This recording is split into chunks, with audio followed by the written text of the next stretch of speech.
मध्यकालीन भारत स्टार्ट कर रहे हैं। इसमें मेन दो दिए हुए हैं आपके पैट में, एक है दिल्ली सल्तनत और एक है मुग़ल।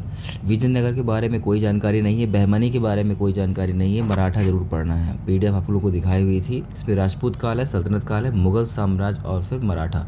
राजपूत पढ़ चुके हैं, सल्तनत मुग़ल पढ़ना है आज। मराठा कोशिश रहेगी आज हो सके तो ठीक है, वरना कल देख लेंगे इसको। विदेशी आक्रमण है नहीं, लेकिन कुछ जानकारी आपको होनी चाहिए कि भारत पे पहला आक्रमण करने वाला कौन था। मोहम्मद बिन कासिम 712 में, पहला नंबर आपको ये याद रखना पड़ेगा। इसके बाद आगे चलते हैं तो तुर्कों का आक्रमण स्टार्ट हुआ था लगभग 1000 के आसपास। तीन थे उसमें, अलप्तगीन, सुबुक्तगीन और महमूद गजनवी। महमूद गजनवी को याद रखना है। दूसरा क्वेश्चन आपके लिए ये है, सोमनाथ पे आक्रमण कब किया था? 1025 में। आसानी से याद कर सकते हो, ज़्यादा हार्ड नहीं है। टोटल कितनी बार भारत में आक्रमण किया? तो 17 बार। इसके बाद इसके टाइम पे कवि याद कर लो। उद्वी ने कौन सी बुक लिखी? किताब यामिनी बहुत पूछता है। वह की इतिहासकार था। फिरदौसी ने शाहनामा लिखी। अलबरूनी ने किताबुल हिंद, ये बुक भी आपकी बहुत पूछता। तीनों हैं, उद्वी, फिरदौसी और अलबरूनी, तीनों की बुक आपको याद रखनी है। बुक्स और भी है, फिलहाल इस टाइम पे यही। गौरी वंश की बात करते हैं तो मोहम्मद गौरी के बारे में अभी पीछे भी पढ़ के आए थे। मोहम्मद गौरी ने सबसे पहले भारत में आक्रमण किया था 1175 में, मुल्तान के खिलाफ किया था। उसमें यह हार गया था, उसमें जीत गया था। 1178 की बात करते हैं, उसमें किया था भीम द्वितीय के खिलाफ। मूलराज द्वितीय सोलंकी वंश का राजा था, गुजरात में रहता था, तो उसमें यह हार गया था। जब सोलंकी वंश पढ़ रहे थे तो उसमें बताया भी था कि ये वाला क्वेश्चन आता है यहाँ से कि पहली बार कब हारा। इसके बाद तराइन के युद्ध की बात की थी, तो प्रथम तराइन के युद्ध 1191 में, द्वितीय वाला 92 में और फिर चंदावर का 94 में। ये तीनों मोहम्मद गौरी ने लड़े थे। गौरी पहले वाले में हार गया था पृथ्वीराज चौहान से, दूसरे वाले में जीता था पृथ्वीराज चौहान से, और तीसरे वाले में फिर जब चंदावर का युद्ध होता है तो जयचंद्र से भी ये जीता था। ये तीनों युद्ध आपको याद करने पड़ेंगे, इनके सन जरूर है। जीता कौन है, कब हुआ, कहाँ पर हुआ। तराइन के युद्ध के नाम से जाने जाते पहले दूसरे वाले, और चंदावर का युद्ध तीसरा वाला। इसके बाद इन्होंने लक्ष्मी के सिक्के चलाए थे, जिसमें अरबी भाषा से लिखा हुआ था। इनके एक सेनापति थे जिनका नाम था कौन, बख्तियार खिलजी। उन्होंने पूरे भारत में विजय का परचम लहराया था। नालंदा को भी नाश इसी ने किया था, बख्तियार खिलजी ने। उस टाइम पे नालंदा की स्थापना करने वाले कौन थे? कुमारगुप्त। विक्रमशिला की स्थापना करने वाले कौन थे? धर्मपाल आपके। ऐबक को नेतृत्व देखकर मोहम्मद गौरी यहाँ से वापस चले गए थे। तो जब वापस चले गए तो उसके बाद जो कुतुबुद्दीन ऐबक था वही भारत पर शासन करना स्टार्ट कर दिया था। यहाँ से स्टार्ट होता है हमारा दिल्ली सल्तनत। मोहम्मद गौरी वापस जा चुका है, ऐबक यहाँ पर राजा बन चुका है। ठीक, इसमें हमारे 5 वंश आते हैं, गुलाम, खिलजी, तुगलक, सैयद, लोदी। GKTSL या फिर गुलाब खिला तसले में बहुत सारे ट्रिक्स बनी है, जो भी आप चाहो वो लिख सकते हो। ठीक है, इसमें बार बार इनका क्रम पूछता रहता है। ये रहे उनके राजाओं के नाम, उनका टाइम पीरियड, कौन कब से कब तक रहा था। कई बार पढ़ना पड़ता है तब जाके याद होता है। फिलहाल लाइट देखेंगे हल्का सा। पहले गुलाम वंश की बात करते हैं। गुलाम वंश क्यों कहा? क्योंकि गुलामों का वंश था। गौरी ने ऐबक को खरीदा था किसी बाजार से, इसलिए इसको गुलाम वंश कहा गया। सिंपल सी ट्रिक ये रही। गुलाम वंश का खांचा ये रहा आपका येलो वाला जो दिख रहा है मैप में। ये समझ लीजिए आपके 1 नंबर से लेकर 100 नंबर तक पूरे वर्ष हैं, 1 2 3 4 5 6 इस तरह से। तो 1206 से लेके 1210 तक लगभग आपका ऐबक रहता है। फिर ब्लू वाले में आपका इल्तुतमिश है। ये जो हल्का सा पर्पल कलर का दिख रहा है, पिंक कलर का दिख रहा है, आपके रजिया है। इसके बाद ब्लैक कलर में वो राजा आते हैं जो ज़्यादा महत्वपूर्ण नहीं है। ग्रीन वाले की बात करते हैं तो इसमें हमारे आते हैं कौन, नसरुद्दीन महमूद। ये भी बड़े शांत थे। नसरुद्दीन महमूद के बाद ग्रीन वाला शासनकाल है, बहुत शांति से चलता है। फिर रेड वाला शासनकाल आता है जो कि काफ़ी डेंजर वाला रहता है, खून खराब बहुत होता है, बलवन जिससे बोलते हैं। और फिर लास्ट में ब्लैक वाला आता है। इस के 2-3 इसमें राजा आते हैं छोटे मोटे, फिर वो भी ख़त्म हो जाते हैं। इस तरह से 1290 के आसपास ये जो हमारा गुलाम वंश में जो मेन वो है, गुलाम वंश जो है ख़त्म हो जाता है 1206 से लेकर 1290 तक। इन राजाओं के बारे में पढ़ना है। कौन कौन रहेंगे? ऐबक, इल्तुतमिश, रजिया, फिर आपके नसरुद्दीन महमूद और फिर लास्ट में बलवन। इनको आरंभिक तुर्क भी कहा गया क्योंकि ये तुर्की थे। मामलुक भी कहा गया। कहने वाले कौन थे? हबीबुल्लाह। क्वेश्चन हम यहाँ से बनने स्टार्ट हो जाते हैं। कुतुबुद्दीन ऐबक की बात करते थे तो इसको उपाधि कौन कौन से मिली? मलिक और सिपह सालार की उपाधि मिलती है। इसको लाख बख्श कहा गया था, लाखों का दान देने वाला था। हातिम द्वितीय की संज्ञा दी गई थी। ये सवाल बहुत पूछता है, किसने दी थी? मिन्हाज ने दी थी। और मिन्हाज की बुक का नाम क्या था, तो तबकात ए नासिरी नाम था मिन्हाज की बुक का। सवाल पूछता है हातिम तूती किसके दरबार में था, तो हातिम तूती कुतुबुद्दीन ऐबक के बाद वाले राजा के दरबार में था। उसने अपने पहले वाले राजा यानी कि ऐबक के बारे में कहा कि ये हातिम तूती के समान है। और इन्होंने बुक कौन सी लिखी, मिन्हाज ने तो तबकात नासिरी। ऐबक ने अपनी राजधानी लाहौर बनाई थी। लाहौर बनाने का रीज़न क्या था, ताकि वह तुर्क और भारत दोनों पे अपना नेतृत्व कर सके, इसीलिए इसने राजधानी लाहौर बनाई हुई थी। अगर आप भारत का मैप बनाते हो फिर आपका क्या कहते हैं पाकिस्तान आता है, उसके ऊपर अफगानिस्तान आता है, तो उसने लाहौर को राजधानी चुना था ताकि ये वाला एरिया और ये वाला एरिया दोनों को वो देख सकें। जब इसके बाद वाला राजा आएगा तो वो प्रॉपर जो है सिर्फ भारत पे कब्जा करना चाहेगा, यानी कि भारत पे शासन करना चाहेगा, इसलिए वो लाहौर से राजधानी ट्रांसफ़र करके दिल्ली ले आता है। तो ये याद रखना कि ऐबक के टाइम पे राजधानी हमारी लाहौर थी। इसके टाइम पे दो दरबार में कवि थे, हसन निज़ामी और फ़क्र ए मुदब्बिर। याद हो जाए तो ठीक है, वरना कोई बात नहीं। कुव्वतुल इस्लाम मस्जिद दिल्ली में है, इसी ने बनवाई थी। 2.5 दिन का झोपड़ा अजमेर में है, इसी ने बनाया था। विग्रहराज चतुर्थ विसल देव, जिसकी एक बुक थी ऊपर देखा था हरी केली, कहते हैं कि ये 2.5 दिन का झोपड़ा पहले संस्कृत विद्यालय था जो इन्होंने बनाया था। ये तो नहीं पूछता, लेकिन 2.5 दिन का झोपड़ा जरूर याद रखना है कहाँ पे अजमेर में है, बनवाया किसने था, तो कुतुबुद्दीन ऐबक ने। इसको पील बख्श भी कहा गया था क्योंकि ये हाथियों का दान देने वाला, हाथियों का दान दिया करता था, तो ऐबक का दूसरा नाम पील बख्श भी है। कुतुब मीनार बनवाई थी, सबको पता है, कुतुब मीनार का पहला चरण इसने बनवाया था, बाकी 2 बाद वाले राजा इसको पूरा करेंगे। अच्छा, बनवाई किसकी याद में थी कुतुब मीनार, तो ये बनाई थी बख्तियार काकी की याद में। इसमें देखोगे तो कई मंजिल है, 1 2 3 4 5, तो इसने पहली वाली मंजिल स्टार्ट इसी ने कराई थी कुतुब मीनार की। मरा कैसे था, तो पोलो खेलते हुए इसकी मृत्यु हो गई थी। पोलो में खिलाड़ी कितने होते हैं, तो याद रखना घोड़े के ऊपर बैठ के खेला जाता है, घोड़े के 4 पैर होते हैं, तो पोलो में 4 खिलाड़ी ही होते हैं। अपोलो खेलते हुए मृत्यु हो गई, तो जहाँ पे इसकी राजधानी थी वहीं पे इसको दफना दिया गया, यानी कि लाहौर में इसका कब्र बनी हुई है। जैसे ही ऐबक ख़त्म होता है, ऐबक के बाद आता है आराम सा। आराम सा जैसा नाम है 1210 में आता है, तो उसी टाइम पे निकल देता है आराम के साथ में। इसके बाद आता है इल्तुतमिश 1210 से 1236 तक। इल्तुतमिश आता है तो वह नहीं चाहता कि ऐबक जैसी गलती करे, इसलिए कुछ नई चीज़ लाता है। जो सबसे पहले तो राजधानी अपनी दिल्ली ट्रांसफ़र करता है कि भारत पर राज करना है तो दिल्ली राजधानी होनी चाहिए, न कि लाहौर। उसने खलीफा से स्वीकृति ली, तो ये प्रथम वैद सुल्तान था जिसने खलीफा से स्वीकृति ली राजा बनने के लिए, और उसके नाम पे यहाँ पे शासन करना स्टार्ट किया। इसने चालीसा दल का निर्माण किया, जो इसको विभिन्न विभिन्न जगहों पर राय दिया करता था क्या करना है क्या नहीं, लेकिन कभी मानता भी था कभी नहीं, कुछ अपने स्वविवेक का भी काम करता था। क्वेश्चन कैसे आता है, चालीसा दल का निर्माण किसने किया, तो इल्तुतमिश है। मिन्हाज और मलिक ताजुद्दीन इसके टाइम पे रहे थे। ये मिन्हाज वही है जिसने तबकात नासिर लिखी है और ऊपर जाके ऐबक को हातिम तूती की संज्ञा दी थी। राजधानी दिल्ली बना दी इसने। इसके टाइम पे 2 फेमस, चांदी का टका और तांबे का जीतल, डायरेक्ट आता है। चांदी का टका और तांबे का जीतल किसके टाइम पे, तो इल्तुतमिश के टाइम पे सिक्के चला करते थे। एकता व्यवस्था इसने स्टार्ट की थी और इसने कुतुब मीनार का निर्माण भी पूर्ण कराया था। एकता व्यवस्था याद रखना बहुत ज़रूरी है आपके लिए, ठीक। कुतुब मीनार का निर्माण भी इसने पूर्ण कराया था, यानी कि पहली मंजिल ऐबक ने बनाई थी, बाकी की मंजिल इसने बनवाई थी। राजा बनने से पहले ये बदायूं का सूबेदार था। बदायूं कहाँ पड़ता है, तो उत्तर प्रदेश में, ये रहा आपका बदायूं। ये सूबेदार वाला क्वेश्चन बहुत आता है कि राजा बनने से पहले कहा गया, जैसे अशोक राजा बनने से पहले अवंती का राज्यपाल था। अवंती उज्जैन में पड़ता है। और सबसे दक्षिण वाला महाजनपद कौन था, तो असमक, जिसकी राजधानी पोटली थी। राजा बनने से पहले बदायूं का सूबेदार था। ग्वालियर राजा पर रजिया के, ठीक है, इसने ग्वालियर की विजय की थी, जिस विजय पर इसने रजिया के सिक्के जारी किए थे। रजिया यानी कि जो इसकी बेटी थी, उसके नाम पर सिक्के जारी किए थे। भेलसा मंदिर और उज्जैन महाकाली मंदिर की मूर्तियाँ दिल्ली ले आया था। जिस भेलसा मंदिर बहुत रहता है, इतिहास में काफ़ी इंपॉर्टेंट है।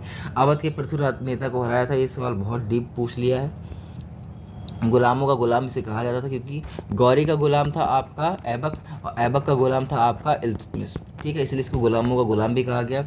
राजपूत संघर्ष का समय चल रहा था इस टाइप पे। जलालुद्दीन मांग बरनी, चंगेज का आक्रमण, शरण मांगी, ठीक है, हटाओ ये सब नहीं याद रखना है। मिन्हाज और ताजुद्दीन को संरक्षण दिया था।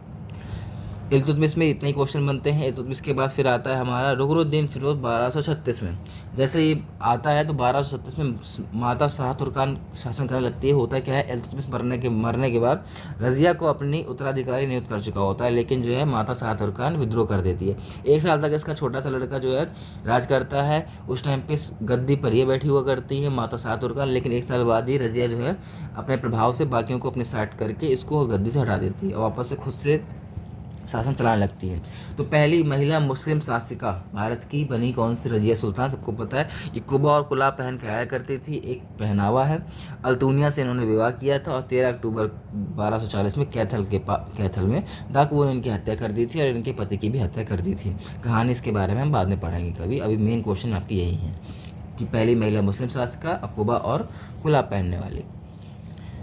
इसके बाद आते हैं रजिया की ख़त्म होने के बाद बहराम शाह आता है। ये नाइब ए ममालिक का पद इसके टाइम पे आया करता है। बहराम शाह कुछ खास नहीं था, इसके टाइम पे बस पद का आया करता है कि नाइब ए ममालिकात का पद किसके टाइम पे आया? तो बहराम शाह के टाइम पे। उस टाइम पे इसमें एतगी नियुक्त किया गया था। बस इसके टाइम पे यही एक क्वेश्चन बनता है। ये पद क्यों इम्पोर्टेंट है? क्योंकि बाद में आने वाला बलवन इसी पद पे बैठेगा, बाद में उसको इतनी पावर मिल जाती है कि वो राजा बन जाता है। इसके बाद आता है अलाउद्दीन मसूद शाह। ऊपर देखा था ब्लैक वाली लाइन थी रजिया के बाद में, तो यही ब्लैक वाली लाइन में ये दो राजा पड़े आते हैं। अलाउद्दीन मसूद शाह की बात करते हैं तो बलवन नसरुद्दीन महमूद ने षड्यंत्र से इसको मार डाला था, तो ज़्यादा इंपॉर्टेंट ये है नहीं। हाँ, एक बार क्रम जरूर पूछ चुका है कि इनको क्रम से लगाइए, रजिया, बहराम शाह, अलाउद्दीन मसूद शाह और नसरुद्दीन महमूद। तो इनका क्रम पता होना चाहिए कौन पहले आया कौन बाद में आया। इसके बाद आता है नसरुद्दीन महमूद। ये तो पूरी तरह से कठपुतली नवाब था, धार्मिक प्रवृत्ति का था, टोपी सीकर जीवन व्यतीत करता था। ये सवाल बहुत पूछा जा चुका है। बलवन की पुत्री से शादी के पश्चात उलूग खां की उपाधि बलवन को दी थी इसने। बलवन ने अपनी पुत्री की शादी से करवा दी था कि वो थोड़ा सेफ रहे। उसके बाद उलूग खां की उपाधि बलवन को मिल गई नसरुद्दीन महमूद के द्वारा। रायहान के साथ एक छोटा सा विद्रोह हुआ था, ज़्यादा इंपॉर्टेंट नहीं है। उलूग खां वाली जानकारी पूछ लेता है कि उपाधि किसको दी गई, तो बलवन को दी गई। दी किसने दी? नसरुद्दीन महमूद ने दी। और टोपी सीकर जीवन व्यतीत करता है, ये क्वेश्चन बहुत पूछता है। इसके बाद आता है 1266 में बलवन ने लौह एवं रक्त की नीति अपनाई थी कि भाई जो हमारे साथ रहेगा वो अच्छे से रहेगा, जो खिलाफ रहेगा उसको सीधे मौत के घाट उतार दिया करता था। इसने बहुत ज़्यादा कत्लेआम मचाया था। नवरोज़ का त्यौहार इसने स्टार्ट किया था। सिजदा और पैबोस झुकने की प्रथा हो गई, ठीक है ना, राजा के सामने, इसी ने स्टार्ट की थी। चालीसा दल जो इल्तुतमिश ने बनाया था, इसने अब दमन कर दिया था, क्योंकि जानता था चालीसा दल बहुत ज़्यादा स्ट्रांग हो चुका है, उसके कारण राजा जो है कठपुतली बन के रहता था। इसने दीवाने अर्ज, बलवन बहुत ज़्यादा दिमागदार था, कई जगह इसने युद्ध लड़ा था, तो जानता था कि मुझे पर्सनल सैन्य विभाग चाहिए, मैं ऐसे लोगों से नहीं मांग सकता कि इमरजेंसी में सेना भेज दो। तो उसने एक सैन्य विभाग का निर्माण किया जिसका नाम था दीवाने अर्ज। अर्ज को हमेशा सैन्य विभाग के नाम से ही जाना जाएगा। ईश्वर का खुद को प्रतिनिधि बताया करता था। इसने दिल्ली में लाल महल की स्थापना की थी। इसके टाइम के क्वेश्चन यही बहुत ज़रूरी है, जितने लिखें याद ही कर लेना। इसके बाद आता है कैकुबात। जलालुद्दीन को बुलंदशहर का सूबेदार नियुक्त किया और क्यूमर्स इसके बाद आता है, तो उसने जलालुद्दीन ने फिर क्यूमर्स की हत्या कर दी। दो राजा थे, छोटे छोटे थे, इसलिए जलालुद्दीन को बुलंदशहर का सूबेदार नियुक्त किया, तो जलालुद्दीन ने अगले वाले राजा को ही ख़त्म करके खुद राजा बन जाता। इस तरह से हमारा आया था जलालुद्दीन कौन सा? खिलजी। तो इस तरह से इसके बाद हमारा खिलजी वंश स्टार्ट हो जाता है। 5 राजाओं के नाम याद रखना, कुतुबुद्दीन ऐबक, इल्तुतमिश, आपके फिर रजिया, बहराम शाह, नसरुद्दीन महमूद, बलवन, ये ज़रूरी है। प्रशासनिक व्यवस्था की बात करते हैं, ज़्यादा इंपॉर्टेंट है नहीं। 3-4 तरह की प्रशासनिक व्यवस्था होती है, राजनीतिक, आर्थिक, सांस्कृतिक और सामाजिक, ठीक है। इसके बारे में बाद में बात करेंगे। सीधे राज्य विस्तार की बात करते हैं तो गौरी के टाइम पे अगर राज्य इतना था तो गुलाम वंश में राज्य बस थोड़ा सा ऊपर नीचे हुआ था। मोस्टली देखा जाए तो भारत के इस हिस्से में ही ये गुलाम वंश रहा था, ज़्यादा नीचे नहीं गया हुआ था। मुस्लिमों के अकॉर्डिंग चुनाव उत्तराधिकारी रूप में हुआ करता था, बट अमीर व्यक्तिगत हित देखा करते थे, ठीक है। ये सब नहीं याद रखना हम लोगों को। इसमें हाँ, जिम्मी कौन होते हैं सीधे याद रखना। जिम्मी कौन हुआ करते तो गैर मुसलमान। इसका मतलब से हिंदुओं की बात नहीं कर रहे हैं हम लोग। जिम्मी जब आएगा तो गैर मुसलमान होंगे, यानी कि कोई भी हो सकता है, किसी भी धर्म का इंसान हो सकता है वो, ठीक है। पहला चीज़ तो ये रहे। दूसरा, उलेमा कौन थे? तो एक तरह से शाही वर्ग समझ लो, 5-6 लोग हुआ करते थे या फिर ज़्यादा भी हो सकते हैं, इसमें कोई दिक्कत नहीं है। वो राजा को कंट्रोल किया करते थे। तो अगर राजा कंट्रोल में रहता था तो धार्मिक अत्याचार बढ़ता था, मूर्ति नाश हुआ करता था। राजा कंट्रोल में नहीं रहता था तो साधारण शासन चलता रहता, जैसे कि बलवन के टाइम पे हुआ करता था। उस टाइम पे उलेमा ने बलवन पे कंट्रोल करना चाहा, लेकिन वो कंट्रोल में नहीं आया। खलीफा से सुल्तान की खिल्लत सिर्फ और सिर्फ इल्तुतमिश ने प्राप्त की थी। ऊपर देखा था हम लोगों ने। केंद्र सरकार की बात करते हैं तो उसमें देखो वजीर होता है, मंत्री, आरिज ममालिक सैनिक भर्ती, आरिज वही है सैन्य विभाग वाला, दीवान इंसा शाही घोषणा तथा पत्रों का प्रारूप तैयार करना, और दीवान रसातल विदेश नीति कूटनीति। 4 इसमें इंपॉर्टेंट है, वजीर, आरिज ममालिक, दीवान इंसा, दीवान रसातल। ये चारों पूछता है आपसे बार बार कि कौन कौन सी मंत्री हैं, ठीक है ना। इसके बाद नीचे आते हैं तो एक है बरीद ममालिक। इसको गुप्तचर कहा करते थे। गुप्तचर कौन हुआ करता था? बरीद। फिर एक होता था काजी समझ में आता है, ये न्यायाधीश भी होता था, धार्मिक विभाग भी संभालता था। जब ये न्यायाधीश होता था तो इसको काजी ममालिक कहते थे। जब ये धार्मिक विभाग संभालता था तो इसको सद्र जहाँ या फिर सद्र उस सुदूर कहा करते थे। ये सवाल आ चुका है कि सद्र जहाँ या सद्र सुदूर कौन हुआ करता था, तो धार्मिक विभाग का प्रमुख उसे कहा करते थे। ये अन्य मंत्री हैं, बहुत कम पूछता है, जैसे कि वकील दर, शाही महलों का प्रबंधक, अमीर आखुर, घोड़ों का आखुर से याद कर सकते हो तो घोड़ों का हेड, साइने पीला, हाथियों का हेड, नायब ममालिक कुछ समय के लिए बना था, अभी ऊपर बताया था किसके टाइम पे आया था, तो जहाँ तक ये बहराम शाह के टाइम पे आया था, सही है। और देखते हैं सरेजादार, ये राजा के अंगरक्षक का हेड हुआ करता था। निष्कर्ष क्या निकला कि राजा करपुतली हो तो मंत्री मनमानी कर सकता था, बलबन के अलावा। लगभग सभी ने जो है, सारे मंत्रियों ने राजाओं पर कंट्रोल किया था बलबन के अलावा, तभी इसलिए लौह एवं रक्त की नीति अपनाई थी। जब इसने याद हो तो अयोध्या में काफ़ी कांड मचाया था, बंगाल में जाके लोगों को सूली पर टांगाया था, काफ़ी ज़्यादा स्टोरी इसकी फेमस है। ये रहा आपका प्रांतीय शासन उस टाइम पे कैसा था। केंद्र इतना था, छोटे छोटे ये रेड करके दिख रहे हैं तो इसके छोटे छोटे और प्रांत थे अगल बगल। जैसे एमरजेंसी पड़ा करती थी, ये लोग यहाँ से सेना मंगाया करते थे, इसलिए बलबन ने क्या किया, खुद की एक स्थायी सेना रख ली थी जिसमें जो है दीवाने अर्ज कहा गया, और जब एमरजेंसी हुआ करती थी खुद लड़ने चला जाया करता था। ठीक, एक प्रांत की बात कर लेते तो मान लीजिए ये प्रांत है जिसमें किला हुआ करता था। किले का हेड कौन हुआ करता था, तो मुक्ति। यह स्वतंत्र शासन किया करता था, लेकिन एमरजेंसी में राजा को सैनिक टुकड़ी भेजा करता था। ठीक, ये लोगों से कर भी वसूला करते थे, कौन कौन से, आपके जजिया और खराज। जजिया हुआ कर धार्मिक कर हुआ करता था, और भूमि कर जो हुआ करता तो खराज कहा करते थे। ठीक, इसको कहते क्या थे, तो प्रांत, एकता, सूबा या जागीर। किसको, इस प्रांत की बात कर रहा हूँ, इसको प्रांत, एकता, सूबा या जागीर के नाम से भी जाना जाता था। तो ये इस टाइम पे प्रांतीय प्रशासन है उस टाइम पे। खालसा भूमि की बात करते हैं, यानी कि जो केंद्र की भूमि हुआ करती थी। सीधा सवाल आता है खालसा भूमि क्या होती है, हमने देखा तो ये प्रांतीय भूमि थी। ठीक है, तो जो ब्लू वाली है उसको हम लोग केंद्र की भूमि कहते हैं, जहाँ पे डायरेक्ट केंद्र का शासन हुआ करता था, और राजधानी उस टाइम पे दिल्ली थी, तो डायरेक्ट केंद्र टैक्स वसूला करता था यहाँ से। सेना की बात करते थे, स्थायी सेना नहीं थी लेकिन बलबन के टाइम पे थी। प्रांतीय सेना मुक्तियों की सेना पर निर्भर थी, बाद में आरिज़ ममालिक का पद लाया गया था। लूटपाट में हुआ करता था कि 4/5 क्या कहते हैं सेना में बांटा जाएगा, 1/5 सुल्तान अपने पास रखेगा, यानी कि 20% राजा रखेगा लूटने के बाद, और 80% जो है आपका सेना को मिलेगा। लेकिन जब अलाउद्दीन खिलजी आता है वो जस्ट इसका अपोजिट कर देता है, 80% खुद रखता है, 20% बाकी में बांट दिया करता है कि सेना ले ले। वित्त व्यवस्था की बात करते हैं तो 5 तरह के यहाँ पे करते हैं आपके, खराज, उस्र, जजिया, खम्स और ज़कात। हाँ, 5 याद रखने पड़ेंगे। खराज क्या हुआ करता था, भूमि कर। उस्र क्या है, भूमि कर, और वो भी किससे है, तो खराज हिंदू सामंतों किसानों से लिया जाता था। उस्र भूमि कर मुसलमान अधिकारियों से लिया जाता था। जजिया जिम्मी लोग जो कि गैर मुसलमान थे। खम्स क्या था, 1/5 जो लिया जाता था। ज़कात मुसलमान का आय का 1/4 ज़कात लिया जाता था। ये 5 पूछता बार बार कि किस तरह के कर थे। न्याय व्यवस्था की बात करते हैं तो वही सद्र सुदूर या काजी करता था मेन काम। बाकी एक हेड वहाँ पे भी रहा करता था केंद्र में, जैसे कि सुप्रीम कोर्ट, हाई कोर्ट वाला सिस्टम हुआ करता है। पुलिस विभाग का हेड कोतवाल हुआ करता था। समाज संस्कृति की बात करेंगे तो सिया, सुन्नी, मुसलमान 3 वर्गों में बटा था, सिया, सुन्नी और सूफ़ी। सूफ़ी संतों के बारे में जो पढ़ा करते हैं, हमारे कोर्स में है नहीं तब इनके बारे में पढ़ेंगे नहीं, लेकिन सूफ़ी संतों के बारे में भी यही जानकारी मिलना स्टार्ट हो जाती है। बलबन के टाइम पे अमीर खुसरो और अमीर हसन 2 थे जिन्होंने फारसी भाषा में बुक्स लिखना स्टार्ट किया था। निष्कर्ष क्या निकला, 85 वर्षों टिके रहने के बावजूद भी विदेशी बने रहे क्योंकि वो भारत के नहीं हो सके। ठीक है, इसके बाद आता है हमारा खिलजी वंश। 1206 से हमने स्टार्ट किया था। यहाँ पे कुतुबुद्दीन ऐबक आता है, फिर आपका इल्तुतमिश आता है 1236 तक, फिर 4 साल तक रजिया रहती हैं, यहाँ पे 6 साल तक कुछ नहीं होता। फिर नसरुद्दीन महमूद आते हैं 1265 के आसपास से। बलबन आता है, वो लगभग रहेगा 1286 तक। फिर यहाँ पे 2-3 क्यूमा से कैकूबाद आते हैं, फिर ख़त्म हो जाता है। इसके बाद ये छोटा सा वंश दिख रहा है, ये आपका खिलजी वंश है, यानी कि जो आपका सल्तनत काल है उसका सबसे छोटा वंश खिलजी वंश को माना जाता है। जो आपको ये पहला वाला दिख रहा है हल्का सा ऑरेंज टाइप का, ये आपके जलालुद्दीन खिलजी हैं। पर्पल वाला अलाउद्दीन खिलजी है, जिसके बारे में क्वेश्चन हदाहद पूछता है। बाद में ग्रीन वाले हैं, उसमें 2 राजा आते हैं और वो भी तुरंत चले आएंगे, ज़्यादा नहीं पूछता उनके बारे में। इसमें मेन क्वेश्चन है अलाउद्दीन खिलजी के बारे में, जो पर्पल वाला है। ठीक है, यहाँ से 1301 स्टार्ट हो जाएगा, ये 1400 तक रहेगा। ठीक, चलते हैं आगे। तो जलालुद्दीन फिरोज़ खिलजी, इसको देख सकते हो, तो कुछ इसी तरह का था। बूढ़ा था राजा, बात पे इसके आंसू निकल आते थे। किलोखरी में इसका राज्यारोहण हुआ था। शाइस्ता खां की उपाधि कैकूबाद ने दी थी। कड़ा के पास अलाउद्दीन ने इसकी हत्या कर दी थी।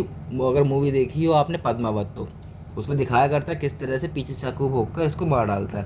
तो अलाउद्दीन इसकी कड़ा के पास हत्या कर दी थी। बुलंदशहर का सूबेदार था, राजा बनने से पहले चंगेज़ का पुत्र उलूग खां नवीन मुसलमान कहलाए, ज़्यादा ये नहीं पूछ रहा इसको, ठीक। जलालुद्दीन का भाई था आपका शिहाबुद्दीन खिलजी, और इसका पुत्र था आपका अलाउद्दीन खिलजी, इसीलिए अलाउद्दीन खिलजी के चाचा होगा, चाचा जान को इसने मार डाला। और मारने के बाद अलाउद्दीन खिलजी खुद राजा बन जाता है, जो कि 1296 से 1316 तक खुद राज करेगा। क्वेश्चन इसके क्या क्या है, तो राजा बनने से पहले 1292 में भिलसा फोर्ट को जीता, 1294 में देवगिरी को जीता, और 1296 में जलालुद्दीन को मारकर कड़ा में खुद राजा बन जाता है। बाद में बलवन ने लाल महल बनाया था दिल्ली में, अभी ऊपर पढ़ा था हम लोगों ने, तो उसमें जाके खुद का राज्याभिषेक कराता है। जब मूवी में दिखाते हैं तो वैसे क्या कहते हैं, एक भाला लिए होता है, भाले में उसका सर लगा होता है जलालुद्दीन का, ठीक। दीवान ए मुस्तखराज भी कहा जाता है उसको। खैर, अलाउद्दीन क्यों फेमस रहा इतिहास में, क्योंकि उसने विजय बहुत की हैं और उनको अपने अधीन किया राज्यों को। तो दो तरह से पढ़ते हैं, उत्तर की विजय, दक्षिण की विजय। स्टोरी अगर याद हो कि तो ठीक है, मान लो ये भारत है, तो दिल्ली से आप गुजरात आते हैं पहले युद्ध करने के लिए। गुजरात से जब वापस जा रहे होते तो लड़ाई हो जाती है रणथंभौर के पास में। उसमें क्या कहते हैं, इस बात पर लड़ाई हो जाती है कि लूट का माल हमें ज़्यादा दीजिए। उसी में नए मुसलमान कुछ होते हैं उनकी सेना में, वही इस पे लड़े आते हैं। तो पहला वो जाके रणथंभौर में छिप जाते हैं, तो दूसरी लड़ाई होती है रणथंभौर में। रणथंभौर के पास पड़ता है चित्तौड़, वहाँ पे पद्मावत होती है। जब उसके जिक्र की बात आती है तो वहीं से अलाउद्दीन निकल जाता है चित्तौड़ के पास में। चित्तौड़ के बाद वापस आता है मालवा, यानी कि एमपी के पास में, मालवा को जीतता है। मालवा के बाद में वहाँ पे सुनता है आके कि बगल में एक राजा बैठा है जालौर में, वो उससे एक ही बगार रहा होता है खुद की कि वो अलाउद्दीन तो मेरे सामने कुछ भी नहीं, इसलिए बाद में जाके जालौर में भी विजय करता है। इस तरह से ये 5 विजय हैं जो कि अलाउद्दीन की उत्तर भारत में फेमस है। गुजरात, रणथंभौर, चित्तौड़, मालवा और जालौर। गुजरात बहुत पूछता है, रणथंभौर चित्तौड़ बहुत पूछता है। चित्तौड़ का टाइम जरूर आता था 1303 में। इसके बाद नीचे आते हैं, और हाँ ठीक, इतना ही मेन चीज़ है। और जब गुजरात विजय होती है तो वहीं पर वो मलिक काफूर जो था उसको 1000 दिनार में ख़रीदा जाता है। 1000 दिनारी जिसको बोला गया था, बाद में नुसरत खान ने ख़रीदा था, इसको 1000 दिनारी बोला गया। किसको? मलिक काफूर को। याद होगा तो मूवी में उसके साथ में एक कैरेक्टर रहता है। इसके बाद दक्षिण भारत में बात करते हैं, तो दक्षिण भारत की विजय किस तरह से की इसने, तो सबसे पहले देवगिरी, फिर वारंगल। देवगिरी लगभग महाराष्ट्र के पास पड़ेगा, वारंगल आप नीचे जाओगे, ठीक है, नहीं सॉरी, देवगिरी महाराष्ट्र में, वारंगल तेलंगाना के में है, ठीक है। तो 94 में पहले देवगिरी जीता, वारंगल में फिर वारंगल को जीता 1303 में, वापस से 1306 और 7 में चूँकि कर नहीं दे रहे थे तो वापस से देवगिरी को जीता, फिर 1308 में वापस से वारंगल को जीता, 1310 में द्वार समुद्रम को जीता, और लास्ट में 1311 में पांड्य राज्य को जीता। अगर हल्का सा मैप देखें तो भाई भारत का नहीं दक्षिण भारत है, तो 1 2 3 4 इस तरह से जीता करता है, देवगिरी, वारंगल, द्वार समुद्रम और पांड्य। और जब वारंगल की विजय होती है तो वहीं पे काफूर को कोहिनूर हीरा मिला करता है, जिसको आगे अलाउद्दीन खिलजी को भेंट कर देता है। द्वार समुद्र में लड़ाई क्यों होती है? क्योंकि वहाँ पे रायचूर द्वार होता है इसलिए, और पांड्य राजा तो आपस में लड़ पड़े थे इसीलिए इसको बुलाया गया था। तो ये विजय है, याद रखनी पड़ेंगी। इसने क्या क्या किया, तो ये रहा कुतुब मीनार का जो मैप है आपका दिल्ली में ऊपर दिखा गया। इसके बगल में देखोगे तो ये एक छोटी सी वो बनी हुई है मीनार, कोशिश की गई है बनाने की लेकिन बन नहीं पाती है। ये आपके अलाउद्दीन खिलजी ने ही स्टार्ट कराई थी, ठीक है। कुतुब मीनार के निकट एक ऊंची मीनार बनाने का प्रयास किया गया था लेकिन ये असफल रहा था। इसके बाद एक अलाई दरवाज़ा कुतुब मीनार के बगल में ही बना हुआ है, ये भी आपके अलाउद्दीन खिलजी ने ही बनाया था, जो कि कहते हैं प्रथम वैज्ञानिक गुंबद था। इसके बाद सीरी फोर्ट जो कि इसकी राजधानी थी किसकी? अलाउद्दीन खिलजी की, ये भी आपका दिल्ली में ही है। हौज खास दिल्ली में ही है, आप जाओगे तो मेट्रो में बहुत बार सुनने को मिलता है, हौज खास भी यहीं पर है आपका। किसने बनाया था? अलाउद्दीन खिलजी की बात हो रही है। जमात खाना मस्जिद, ये भी आपकी दिल्ली में पड़ेगी। दिल्ली का मैप उस टाइम पे इस तरह से था, हौज खास हो गया, सीरी फोर्ट हो गया, जहाँ पना हो गया, कुतुब मीनार यहाँ है, ठीक है। बाद में ये तो बाद में बसते हैं तुगलकाबाद, और ठीक है इतना ही है। एकता व्यवस्था जो इल्तुतमिश ने स्टार्ट की थी इसने समाप्त कर दी है। बचपन में इसका नाम अलिया गुरसास्प था।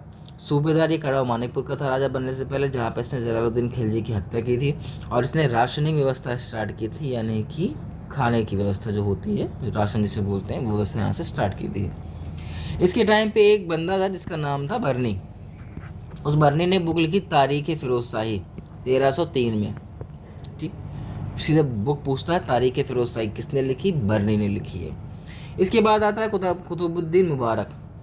जब 1316 में जलालुद्दीन की मौत हो चुकी है, मृत्यु हो जाती है, बीमार हो जाता है, उसके बाद कुतुबुद्दीन मुबारक राजा बनता है। इसके लिए फेमस क्वेश्चन यही आता है कि कौन सा राजा था जो नग्न अवस्था में दरबार में ऐसे आ जाया करता था, तो कुतुबुद्दीन मुबारक था। 4 साल तक रहता है, 14 शासनकाल बहुत विलासतापूर्ण रहता है, फिर ये खत्म हो जाता है। इसके बाद आता है नसरुद्दीन खुसरो खां। 1 साल तक रहता है, लेकिन इसका जो मंत्री होता है गाजी मलिक, उसके द्वारा इसकी मृत्यु हो जाती है। इस तरह से हमारा यहाँ पे जो खिलजी वंश है समाप्त हो जाता है। इसे फेमस क्वेश्चन आपके अलाउद्दीन खिलजी के ही रहते हैं। प्रशासनिक व्यवस्था की बात करेंगे तो अभी भी सेम है, वजीर वही है। अभी मेन मंत्री आरिज़ मुमल्लिक आपका सेना का होगा, दीवान इंसा शाही घोषणा पत्र और दीवान हरसातल विदेश कूटनीति वाला अभी तक सेम है। 3 नए 4 मंत्री आए हैं, 3-4। एक रियासत आया है आर्थिक मामलों की देखरेख करने वाला। सायना मंडी, समझ में आता है मंडी यानी कि बाजार। परवाना नवीस यानी कि वस्तुओं का परमिट जारी करने वाला। एक बरीद जो पहले गुप्तचर हुआ करता था वही गुप्तचर का अभी भी निभा रहा है, लेकिन अभी ये कैसे कर रहा है तो बाजार में घूम घूम कर निरीक्षण करने लगता है। नाजिर की बात करते हैं तो नाप तौल का अधिकारी है। सराय अदल जगह जहाँ वस्त्र, शक्कर, जड़ी बूटी बिकने के लिए आती है, वहाँ उस जगह को बोला करते थे सराय अदल, शराय कहते हैं ना। उसके बाद मुनैयान जिसे गुप्तचर बोला करते हैं, लेकिन याद रखना बरीद कोई हमेशा क्वेश्चन आया करता है गुप्तचर कौन है, बरीद। मिल्क और वक्फ 2 तरह की भूमि थी। मिल्क यानी कि थी आप मिल्फ, ठीक है ना, इसको भूमि को कहते थे इनाम या पेंशन वाली भूमि, जो लोगों को दी जाती थी कि भाई इनाम के तौर पे, पेंशन के तौर पे। और एक थी वक्फ जिसे धर्मार्थ भूमि कहा जाती थी। तो खिलजी ने क्या किया था, ये दोनों भूमि वापस ले ली थी। क्योंकि हुआ क्या था कि ऐसे अगर खिलजी का साम्राज्य ये है और इसने दान देना स्टार्ट कर दिया तो इसका जो है मेन जो है बहुत कम रह जाता था खुद के पास, और मंत्रियों के पास ज़्यादा हिस्सा रहता था। और कभी कभी होता था कि मंत्री इस पर हावी हो जाए, इसलिए इसने क्या किया कि ये सारी भूमि वापस ले ली और उसको खालसा भूमि यानी कि केंद्र की भूमि में तब्दील कर दिया। इसके टाइम पे खुम्स उल्टा हो चुका था, बताया था। सेना को सिर्फ 1/5 और 4/5 खुद रखता था। इसको खुम्स बोला करते थे, जो सेना लूट का माल आती थी। इसके टाइम पे 2 कर आते थे, चराई कर और घरी कर। अगर मूवी में याद हो तो एक शुतुरमुर्ग लेके आया करता है, तो वहीं से याद कर सकते हो, घरी कर और चराई कर। स्टार्ट करने वाला कौन था, तो अलाउद्दीन खिलजी। इसके बाद आता है तुगलक वंश। तो 1316 में जलालुद्दीन खिलजी ख़त्म हो जाता है। 1320 तक छोटे मोटे राजा रहते हैं, वो भी ख़त्म हो जाते हैं। उसमें से फेमस कौन सा है, कुतुबुद्दीन मुबारक साहब। उसके बाद नसरुद्दीन खुसरो खां आते हैं। ख़त्म होने के बाद आएगा आपका गयासुद्दीन तुगलक, जिसको हम लोग शॉर्ट में बोल देंगे GST। फिर आ जाएगा मोहम्मद बिन तुगलक, जिसको बोल देंगे MBT रेड वाला। उसके बाद फिर आपका फिरोज शाह तुगलक, यानी कि इसको बोल देंगे FST, थोड़ा सा शॉर्ट में रखेंगे। गयासुद्दीन तुगलक GST, मोहम्मद बिन तुगलक MBT और फिरोज शाह तुगलक FST। तो FST येलो वाला रहेगा, जो कि शायद सल्तनत का सबसे ज़्यादा टाइम तक शासन करने वाला राजा था। उसके बाद ब्लैक वाले में छोटे मोटे राजा रहेंगे।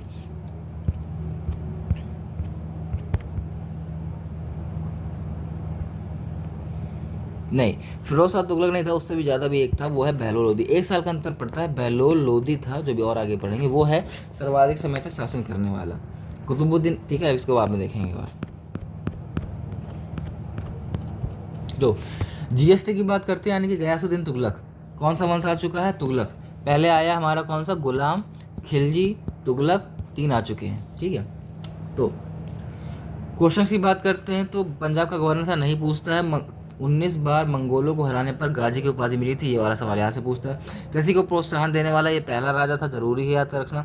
इसने अलाउद्दीन द्वारा जब ये भूमि जो वापस ली गई थी ना, मिल्क और वक्फी, वो वापस कर दी उन लोगों को जिसकी वो भूमि थी। दिल्ली सल्तनत का पहला राजा था जिसने नहरें खुदवाई, ये जरूर सवाल पूछता है बार बार कि पहला राजा जिसने नहरें खुदवाई वो कौन है, तो ये GST ही है। निज़ामुद्दीन औलिया से इसके बहुत ज़्यादा मतभेद रहा करते थे। इसी बात पे लास्ट में ये लिखा करता है, क्या कहते हैं कि दिल्ली अभी दूरस्थ थी, इसी को लिखा करता है निज़ामुद्दीन औलिया से मतभेद होने के कारण। यातायात व्यवस्था एवं डाक व्यवस्था को संगठित करने का श्रेय भी इसी को जाता है। दीवान ए वज़ारत पद का इसने सृजन किया था, जैसे कि अभी कुछ देर पहले हमने देखा था बैराम शाह के टाइम पे एक पद का सृजन हुआ था। उस पद का नाम क्या था जरा बताओ हमको। 1325 में बात करते हैं तो बंगाल अभियान से लौटते समय जूना खां द्वारा निर्मित लकड़ी के महल में दबकर इसकी मृत्यु हो जाती है। और उसी के टाइम पे जो है निज़ामुद्दीन औलिया द्वारा GST पत्र लिखा जाता है, जिसमें लिखा होता है हुनूस दिल्ली दूरस्ती, यानी ये दिल्ली अभी बहुत दूर है। तो एक तरह से वार्निंग ही होती है कि बेटा तुम तो मरने ही वाले हो। दिल्ली के पास तुगलकाबाद शहर की स्थापना इसने की थी। एक दुर्ग भी बनाया था जिसे 56 कोट कहा जाता है, जिसे या फिर तुगलका फोर्ट भी कहा जाता है। दिल्ली में मिल जाएगा आपको। जीएसटी की क्वेश्चन यही है कि पहले नहर सबसे पहले किसने खुदवाई, ठीक है, भूमि को वापस ले लिया, दीवान वजारत का पद सृजन कर लिया, निज़ामुद्दीन औलिया से मतभेद हुआ, एमबीटी के द्वारा बनाए गए लकड़ी के महल में इसकी मृत्यु हो गई, और ये दिल्ली अभी दुरुस्ती किसने किसको कहा था, तो यहाँ से आता कि निज़ामुद्दीन औलिया ने तुगलक के लिए कहा था पत्र भेजकर, और तुगलकाबाद की भी स्थापना इसी ने कर दी। इसके बाद आता है एमबीटी, मोहम्मद बिन तुगलक। इस फोटो को देख लो तो जैसा ये बना है वैसे ही काम हुआ। करना चाहता था अच्छा, लेकिन हो जाता था सब कुछ बुरा। सबसे ज़्यादा पढ़ा लिखा शासक जो है दिल्ली सल्तनत का यही था, लेकिन सबसे ज़्यादा इसने आतंक इसी ने मचा दिया। उपाधि इसको मिली उलूग खां की, जो कुछ देर पहले ही बलबन को ही मिली थी। इसको जूना खां भी कहा जाता था, इसी को एमबीटी कहा जाता है मेन, लेकिन एमबीटी के नाम से आता है। स्वप्नशील, रक्त पिपासु, पागल राजा, कई नामों से जाना जाता है इसको। इसने क्या किया था कि नदियों के बीच में बताया था कि हमेशा जो है दोआब बोला करते नदियों के बीच का क्षेत्र जहाँ पर कृषि बहुत अच्छी होती है, जैसे पटना हो गया, रायचूर दोआब हो गया दक्षिण भारत में, पटना में आपका गंगा वाला, तो ये जगह बहुत फेमस थी। तो इसने क्या किया कि यार यहाँ पे बहुत ज़्यादा फसल होती है, तो इसने यहाँ पे कर बढ़ा दिया, और जिस साल कर बढ़ाया उसी साल बारिश नहीं हुई थी, पानी नहीं आया तो फसल बहुत ज़्यादा डाउन हो गई। तो यहाँ पे तो सबसे पहले नुकसान स्टार्ट हुआ था। तो दोआब में कर वृद्धि करने वाला कौन था, एमबीटी सर्वाधिक बुद्धिमान था। इसने राजधानी परिवर्तित करके दिल्ली से दौलताबाद ले आया। हुआ क्या कि पूरे भारत में उस टाइम पे इसका राज था, ठीक है। तो ये अपनी दिल्ली से ले आया दौलताबाद, दक्षिण भारत में। जो देवगिरी थी जिसको अलाउद्दीन खिलजी ने जीता था, उसी देवगिरी को दौलताबाद नाम रखा गया। तो दौलताबाद ले आया ये इस चक्कर में कि पूरे भारत को यहाँ से आसानी से जीत जाएगा, लेकिन ये इसको उल्टा नुकसान कर गया कि दिल्ली से दौलताबाद राजधानी लाना, सभी लोगों को उठा के यहाँ लाना नुकसान कर गया। इससे बढ़िया था कि दौलताबाद में ही स्पेशली राजधानी सीधे बना देता, किसी को लाता नहीं यहाँ पर। इसने एक दीवाने को ही कृषि विभाग की स्थापना की। नहरों की स्थापना की थी आपके जीएसटी ने, एमबीटी ने दीवाने को ही नामक कृषि विभाग की स्थापना की है। दीवाने अर्ज की बात करेंगे तो अर्ज किसने किया था, तो बलबन ने, ठीक है। चराई कर, घड़ी कर, ये अलाउद्दीन खिलजी ने स्टार्ट किया था। राष्ट्रीय व्यवस्था खिलजी ने स्टार्ट की थी। सांकेतिक मुद्रा का चलन भी इसने स्टार्ट किया था। इसलिए क्या करता था कि एक सिक्के में कोई संकेत का थप्पा लगा दिया करता था। प्रॉब्लम क्या होगा कि लोगों ने थप्पा लगाना घर में स्टार्ट कर दिया, तो ये भी नुकसान के उसमें चला गया। तो दोआब में कर वृद्धि, राजधानी परिवर्तन, सांकेतिक मुद्रा का चलन, ये सब नुकसान जा रहा था इसको। इसके बाद अवध में आयन और मुल्क मुल्तानी ने विद्रोह कर दिया, खुरासान व्यवस्था स्टार्ट कर दी। ये याद नहीं रखना हम लोगों को, ये भी नहीं याद रखना। इसके टाइम पे 1336 में विजयनगर में हरिहर के द्वारा विजयनगर साम्राज्य की स्थापना होती है। इस सन याद रखना, पूछ लेता है। और 1347 में बहमनी साम्राज्य की स्थापना होती है। क्योंकि पैट के सिलेबस में लिखा नहीं है तो हम भी फिलहाल पढ़ेंगे नहीं इनको, मगर इस सन जरूर याद रखना कि हरिहर ने स्थापना की थी विजयनगर साम्राज्य की 1336 में। प्रजा को सुल्तान को प्रजा से मुक्ति मिल गई इसके मरने के बाद। किसके मरने के बाद, तो जीएसटी के मरने के बाद कहा था बदायूनी ने। प्रिंस ऑफ मनियर्स कहा था एडवर्ड थॉमस ने जीएसटी को। इब्न बतूता 1333 में आया था, याद हो तो। सबसे पहले आया था मेगास्थनीज के बाद डाइमेकस, फिर डायनीसियस। इसके बाद फिर आए थे आपके गुप्त वंश में आपके कौन आए थे, तो फाहियान आए थे। फिर हर्षवर्धन के टाइम पे आए थे आपके ह्वेनसांग। अब आए हैं कौन, इब्न बतूता। अब इब्न बतूता आया है, ये कुछ क्रम है जो याद रखना पड़ेगा। इब्न बतूता मोरक्को से आया था, 1333 में आया था, एमबीटी के टाइम पे आया था, ये याद रखना पड़ेगा। इसकी बुक है रेहला, बहुत पूछता है कि इनके पत्रों का संग्रह क्या कहते थे, रेहला के नाम से जाना जाया करता था। जैन प्रभु सूरी जैन विद्वान इनके समकालीन थे, ज़्यादा इंपॉर्टेंट है नहीं है। एमबीटी से अलाउद्दीन का शिष्य था, ये वो अलाउद्दीन नहीं है, दूसरा है। एमबीटी मुइनुद्दीन चिश्ती की दरगाह पे जाया करता था, सलार मसूद गाजी की दरगाह पे भी जाया करता था, ज़्यादा ज़रूरी नहीं है। शेख औलिया मरीन मुल्हीन रुकनुद्दीन और मुल्तान के इसने मकबरे बनाए थे। दिल्ली, बदायूं, मुल्तान, आज़ाद, इसी भी नहीं रखना है। तूतीनामा जिया नक्शबी का है, संस्कृत का फारसी में अनुवाद किया गया, ये भी नहीं याद रखना, छोड़ो। एमबीटी के टाइम पे यही हुआ। शॉर्ट में देखे तो अच्छा काम करने ज़्यादा था, लेकिन बुरा हो जाता था। इसमें दोआब, दीवान, सांकेतिक मुद्रा, राजधानी परिवर्तन बहुत फेमस है। राजधानी परिवर्तन बार बार आता है कि दिल्ली से दौलताबाद कौन ले गया, तो मोहम्मद बिन तुगलक एमबीटी लेके आया था, इसलिए इसको रक्त पासु भी कहा करते थे। फिरोज शाह तुगलक की बात करते हैं तो हुआ क्या, सबसे पहले नहरें खुदवाई थी जीएसटी ने, ठीक है। तो एफएसटी ने क्या किया कि उसका बहुत ज़्यादा वृहद विस्तार कर दिया। ये पहले गुजरात में फिर दिल्ली में इसका राजारोहण हुआ करता है। एमबीटी की जब मृत्यु गुजरात के पास में हुआ करती है तो वहाँ पे जल्दबाजी में इसको राजा बना दिया करते हैं, बाद में दिल्ली में आकर इसको अच्छे से राजारोहण करते हैं। मालिक मकबूल इसका प्रधानमंत्री था, जो पहले ब्राह्मण था, बाद में मुस्लिम कन्वर्ट हो जाया करता है। खलीफा द्वारा कासिम अमीर उल मोमिन की उपाधि दी गई, नहीं याद रखना, ये सवाल यहाँ से पूछते हैं। शासन में बहुत ज़्यादा कर लगे हुए थे, टोटल 24 कर लगे थे, तो 24 करों को हटा के इसने सिर्फ 4 कर ही छोड़े कि 4 बस लगे रहेंगे, बाकी हटा दो। 4 कौन कौन से? जजिया, ज़कात, खुम्स और खराज। जजिया धार्मिक कर था, खराज धार्मिक कर था, खुम्स आपकी सेना वाला था, ज़कात देख लेना शायद भूमि कर था। ये पहला राजा जिसने सिंचाई कर लगाना स्टार्ट किया, इसने नहरें बहुत खुदवाई थी, अभी आगे नीचे देखेंगे, इसलिए इसने सिंचाई कर उस पर लगाना स्टार्ट कर दिया। उत्तर भारत में देखेंगे तो लगभग 5 बड़ी बड़ी नहरें थी, इसने खुदवाई थी, तो चूंकि नहरें खुदवाई उसे पैसा लगाया तो क्या पैसा वसूल भी तो करेगा, इसलिए इसने सिंचाई कर लगाया था 1/10। 5 बड़ी नहरों का निर्माण कराया था। हिसार, फिरोजपुर, जौनपुर, फतेहाबाद की स्थापना इसने कराई। जौनपुर जिसे भारत का सिराज भी बोला करते हैं, कि स्थापना कराने वाला कौन था? FST यानी कि फिरोज शाह तुगलक। ये सवाल यहाँ से बहुत आते हैं। इसके बाद मेरठ एवं टोपरा से अशोक स्तंभ दिल्ली ले आया था 2, ये रहे आपके अशोक स्तंभ, ये लगे हुए हैं, तो ये दिल्ली ले आया था। कहाँ से? मेरठ एवं टोपरा से। लाने वाला कौन था? FST। सर्वाधिक गुलाम इसी के टाइम पे थे, 1,80,000 गुलाम उस टाइम पे केंद्र में मौजूद थे। फतुहात फिरोज शाही किसने लिखी है? फिर FST ने लिखी है। और बर्नी ने कौन सी लिखी? तारीख फिरोज शाही लिखी थी बर्नी ने। बर्नी की कौन सी भैया रही? तारीख फिरोज शाही, ठीक है।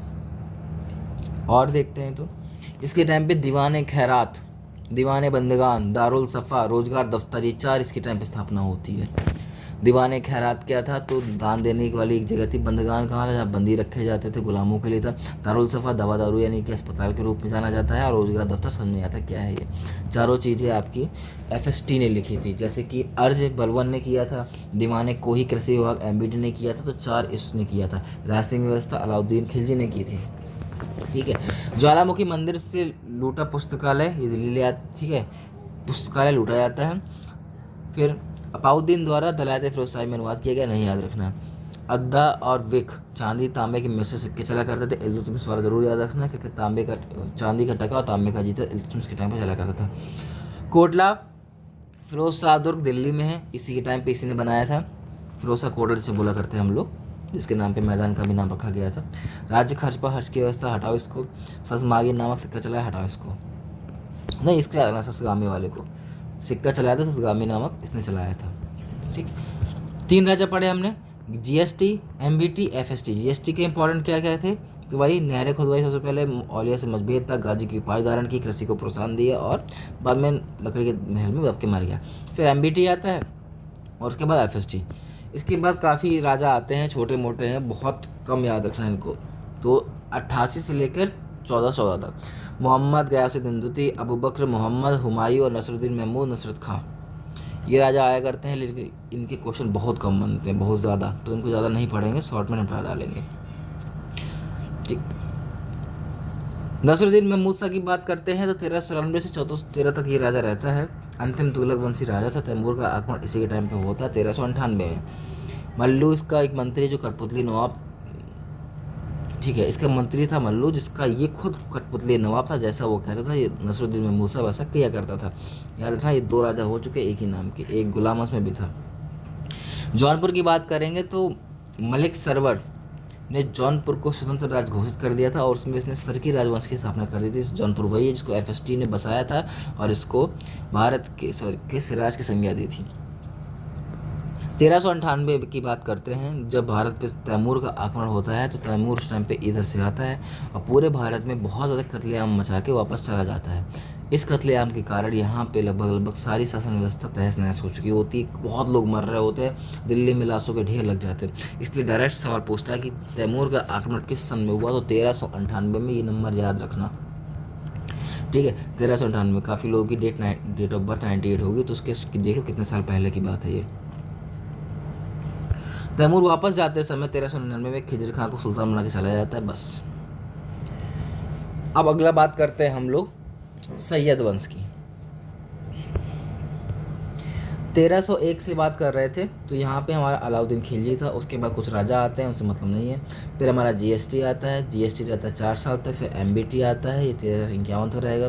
फिर हमारा एफएसटी रहता है, एफएसटी के बाद फिर हम लोगों के ब्लैक वाले में ऐसे फालतू के राजा आते रहते हैं। यहाँ 1398 में हमारा तैमूर का आक्रमण होता है, और जैसे ही 1414 आता है तो यहाँ पर हमारा नया राजवंश स्टार्ट हो जाता है। यहाँ से ये होता है हमारा कौन सा, सैयद वंश।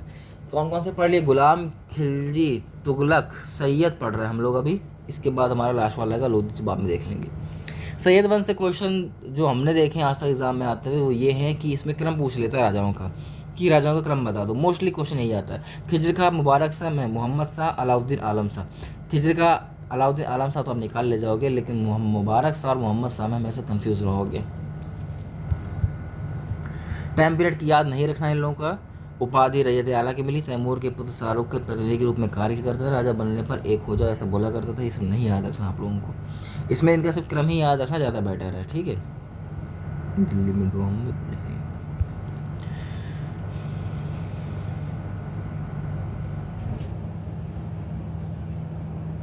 एक क्वेश्चन ये याद रख सकते हो कि मोहम्मद शाह ने बहलोल को पुत्र की संज्ञा दी थी, और खाने जहाँ की उपाधि भी दी थी। एक छोटा सा सवाल है, बहलोल कौन है भी आगे आने वाला है। बलवन आपका गुलाम में था, बहलोल लोधी आपका भी आने वाला है, उसकी बात करेंगे। इसमें क्रम ही याद रखना। फिलहाल ज़्यादा क्वेश्चन इसमें नहीं है तो ज़्यादा इसके मत पढ़ो। इसके बाद आता है आपका लोधी वंश। लोधी वंश स्टार्ट कहाँ से होता है, तो इसमें मेन 3 राजा हैं। बलवन हो गया, एफएसटी हो गया, यानी कि सॉरी, लोधी वंश में 3 राजा, वो तो मैं उनका टाइम पीरियड देख रहा था, सॉरी। ये रहे, पहला है आपका लोधी, हाँ आप सही है। लोधी वंश में कौन सा है, पहला है बहलोल लोधी, दूसरा है सिकंदर लोधी ब्लू वाला, और पर्पल वाला है आपका फिर आपका इब्राहिम लोधी। ये 3 राजवंश रहेंगे, और इब्राहिम लोधी के मरने के बाद आपका मुगल साम्राज्य स्टार्ट हो जाता है। तो बहलोल लोधी की बात करेंगे, गिलजाई कबीले से था, पहला सवाल यहीं से आता है। बाकी इसमें देखो कहानी बहुत लिखी है, इस कहानी को हम लोग को अभी नहीं देखना है।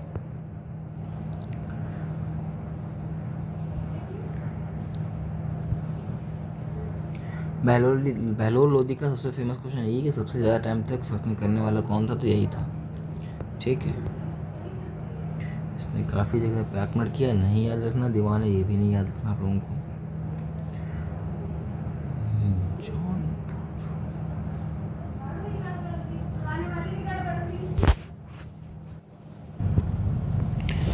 बहलोल के क्वेश्चन कम बनते हैं, सबसे फेमस वही है कि बहलोली सिक्के किसने चलाया, तो बहलोल लोधी ने, और जो है सबसे ज़्यादा टाइम पीरियड तक कौन रहा, तो यही रहा। इसके बाद बात करते हैं ग्वालियर से लौटते समय इसकी मृत्यु हो जाती है। उसके बाद आपका आता है सिकंदर लोधी। सिकंदर लोधी के टाइम के क्वेश्चन कुछ बन जाते हैं, बात करते हैं जैसे कि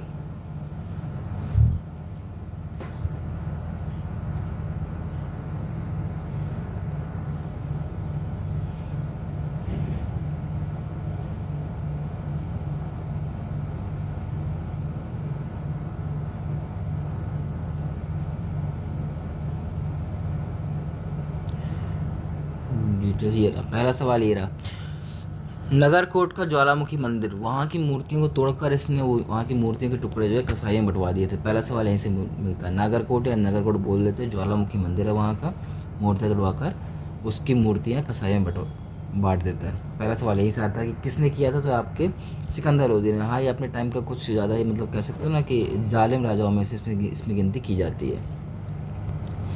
बिहार विजय, ठीक है। एक और चीज़, अगर शॉर्ट में देखें तो जो आपका बहलोल लोधी था उसने आपकी जौनपुर की विजय की थी। जौनपुर अभी कुछ दिन पहले आज़ाद हो गया था। जो आपका सिकंदर लोधी है इसने बिहार की विजय की थी, और जो आपका इब्राहिम लोधी है वो ग्वालियर विजय करेगा। ये बस 3 क्वेश्चन यहाँ पर आया था कि विजय के संबंध, मगर मोस्टली क्वेश्चन अलाउद्दीन वाले ही पूछता है विजय के संबंध में। धौलपुर की नीति ये भी नहीं पूछता आप लोगों से।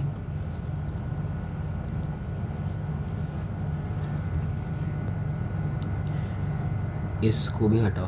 और हाँ, जब पूछ ले कि सिकंदर गज की किसने चलाया था, तो गज सिकंदरी तो सिकंदर लोधी ने ही चलाया था। एक क्वेश्चन यहाँ से बन जाता है।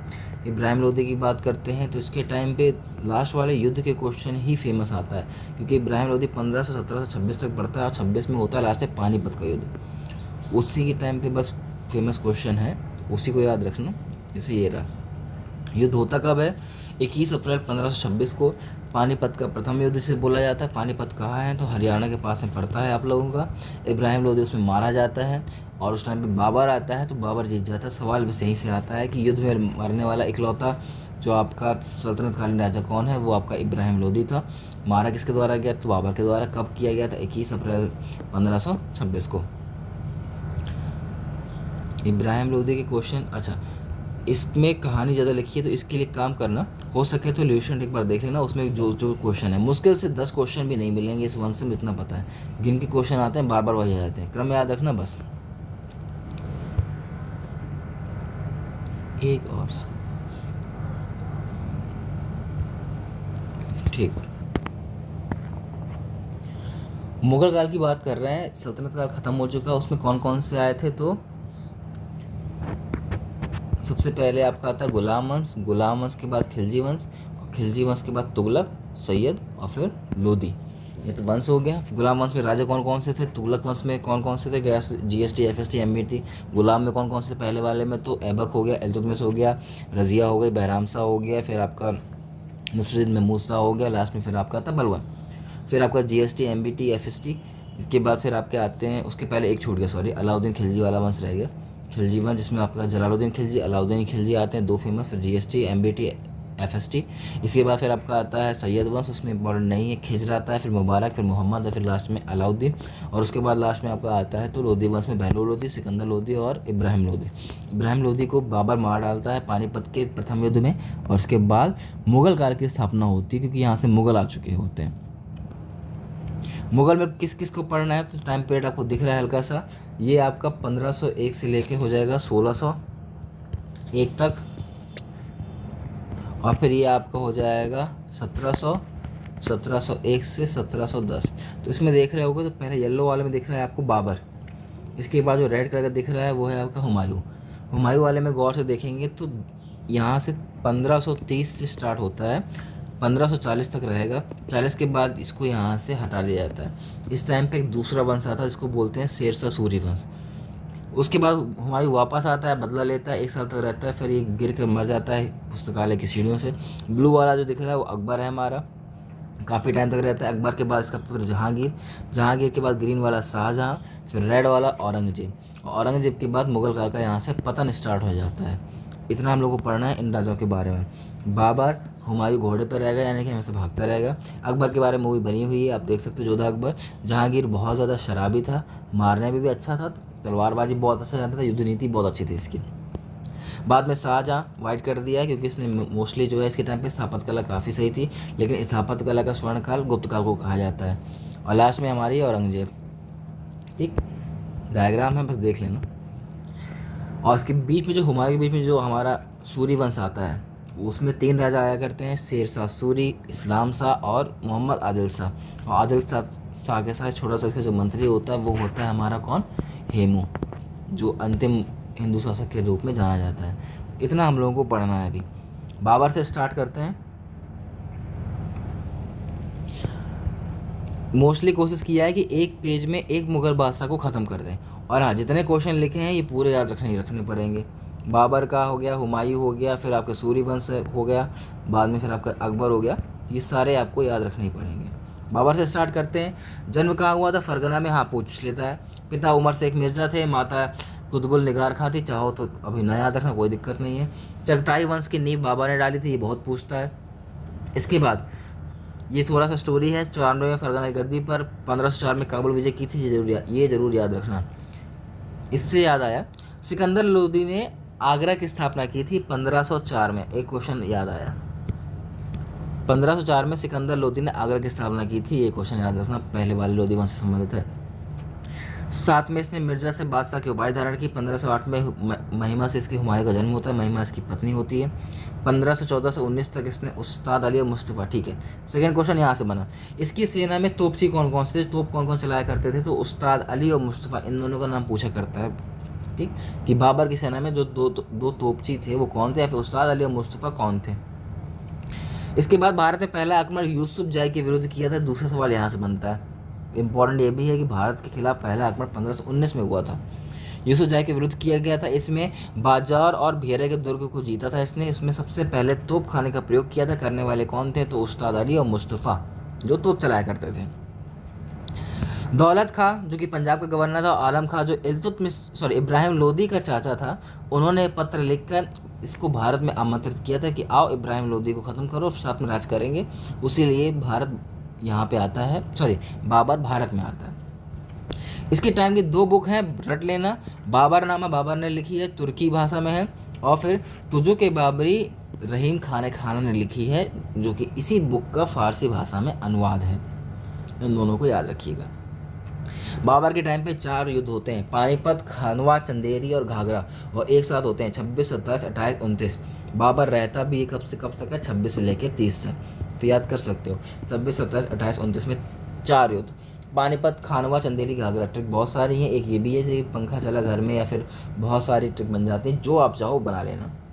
बस याद रखना है इनका क्रम, इनका सन, और बाबर का युद्ध किससे हुआ। याद रखना कि सारे में बाबर ही जीता है। पहला वाला इब्राहिम लोदी के खिलाफ होता है, पानीपत का प्रथम युद्ध। इसमें फेमस क्या क्या होती हैं? तो इसमें इसने बहुत सारा दान दिया था। जीतने के बाद तो इसको कलंदर की उपाधि दी गई। भारत में ये 5वां आक्रमण था इसका। सबसे पहला इसने यूसुफ जाही के विरुद्ध किया था, जिसमें बाजार और भेरा का दुर्ग भी इसने जीता था। ग्वालियर राजा विक्रमाजीत को भी इसने मार दिया था, और इसमें इस तरह से ये युद्ध नीति अपनाया करता था। दूसरा आता है खानवा का युद्ध, राणा सांगा के विरुद्ध किया था। इसमें कहा गया था कि बाबर मारा जाएगा, एक मतलब ऐसे ज्योतिषी लोगों ने भविष्यवाणी की थी। तो उसमें इसने जिहाद का नारा दिया, तो कि मर के रहेंगे या तो जो भी हो जाएगा, या तो लड़ेंगे या तो मरेंगे। तो सीधे पूछता जिहाद का नारा किस में दिया, और चूँकि लड़ने के बाद जीत गया था, तो इसलिए इसको गाजी की उपाधि मिली, और इसने तमगा कर समाप्त कर दिया था मुसलमानों पर। 3 क्वेश्चन यहाँ से बन जाते हैं। तीसरा आता है चंदेरी का युद्ध। चंदेरी का युद्ध ज़्यादा इंपॉर्टेंट है नहीं, ये एमपी का मैप है, थोड़ा सा कुछ इस तरह से बना करता है। चंदेरी यहाँ पर पड़ता है, उसको इसने जीता था तीसरे वाले युद्ध में, मेदिनी राय के खिलाफ हुआ था। चौथा युद्ध होता है घाघरा का युद्ध 1529 में। ये जरूर याद रखना कि घाघरा जल और थल दोनों में लड़ा जाने वाला युद्ध था। तो घाघरा से पकड़ लो, ट्रिक बन जाएगी आराम से। ठीक, 4 युद्धों का क्रम याद रखना है, कौन किसके साथ हुआ ये याद रखना। इसके बाद 26 दिसंबर 1530 में आगरा में इसकी मृत्यु हो जाती है, आरामबाग में। बाद में इसको काबुल में जाके दफना दिया जाता है, क्योंकि वहीं पे इसका जन्म हुआ था।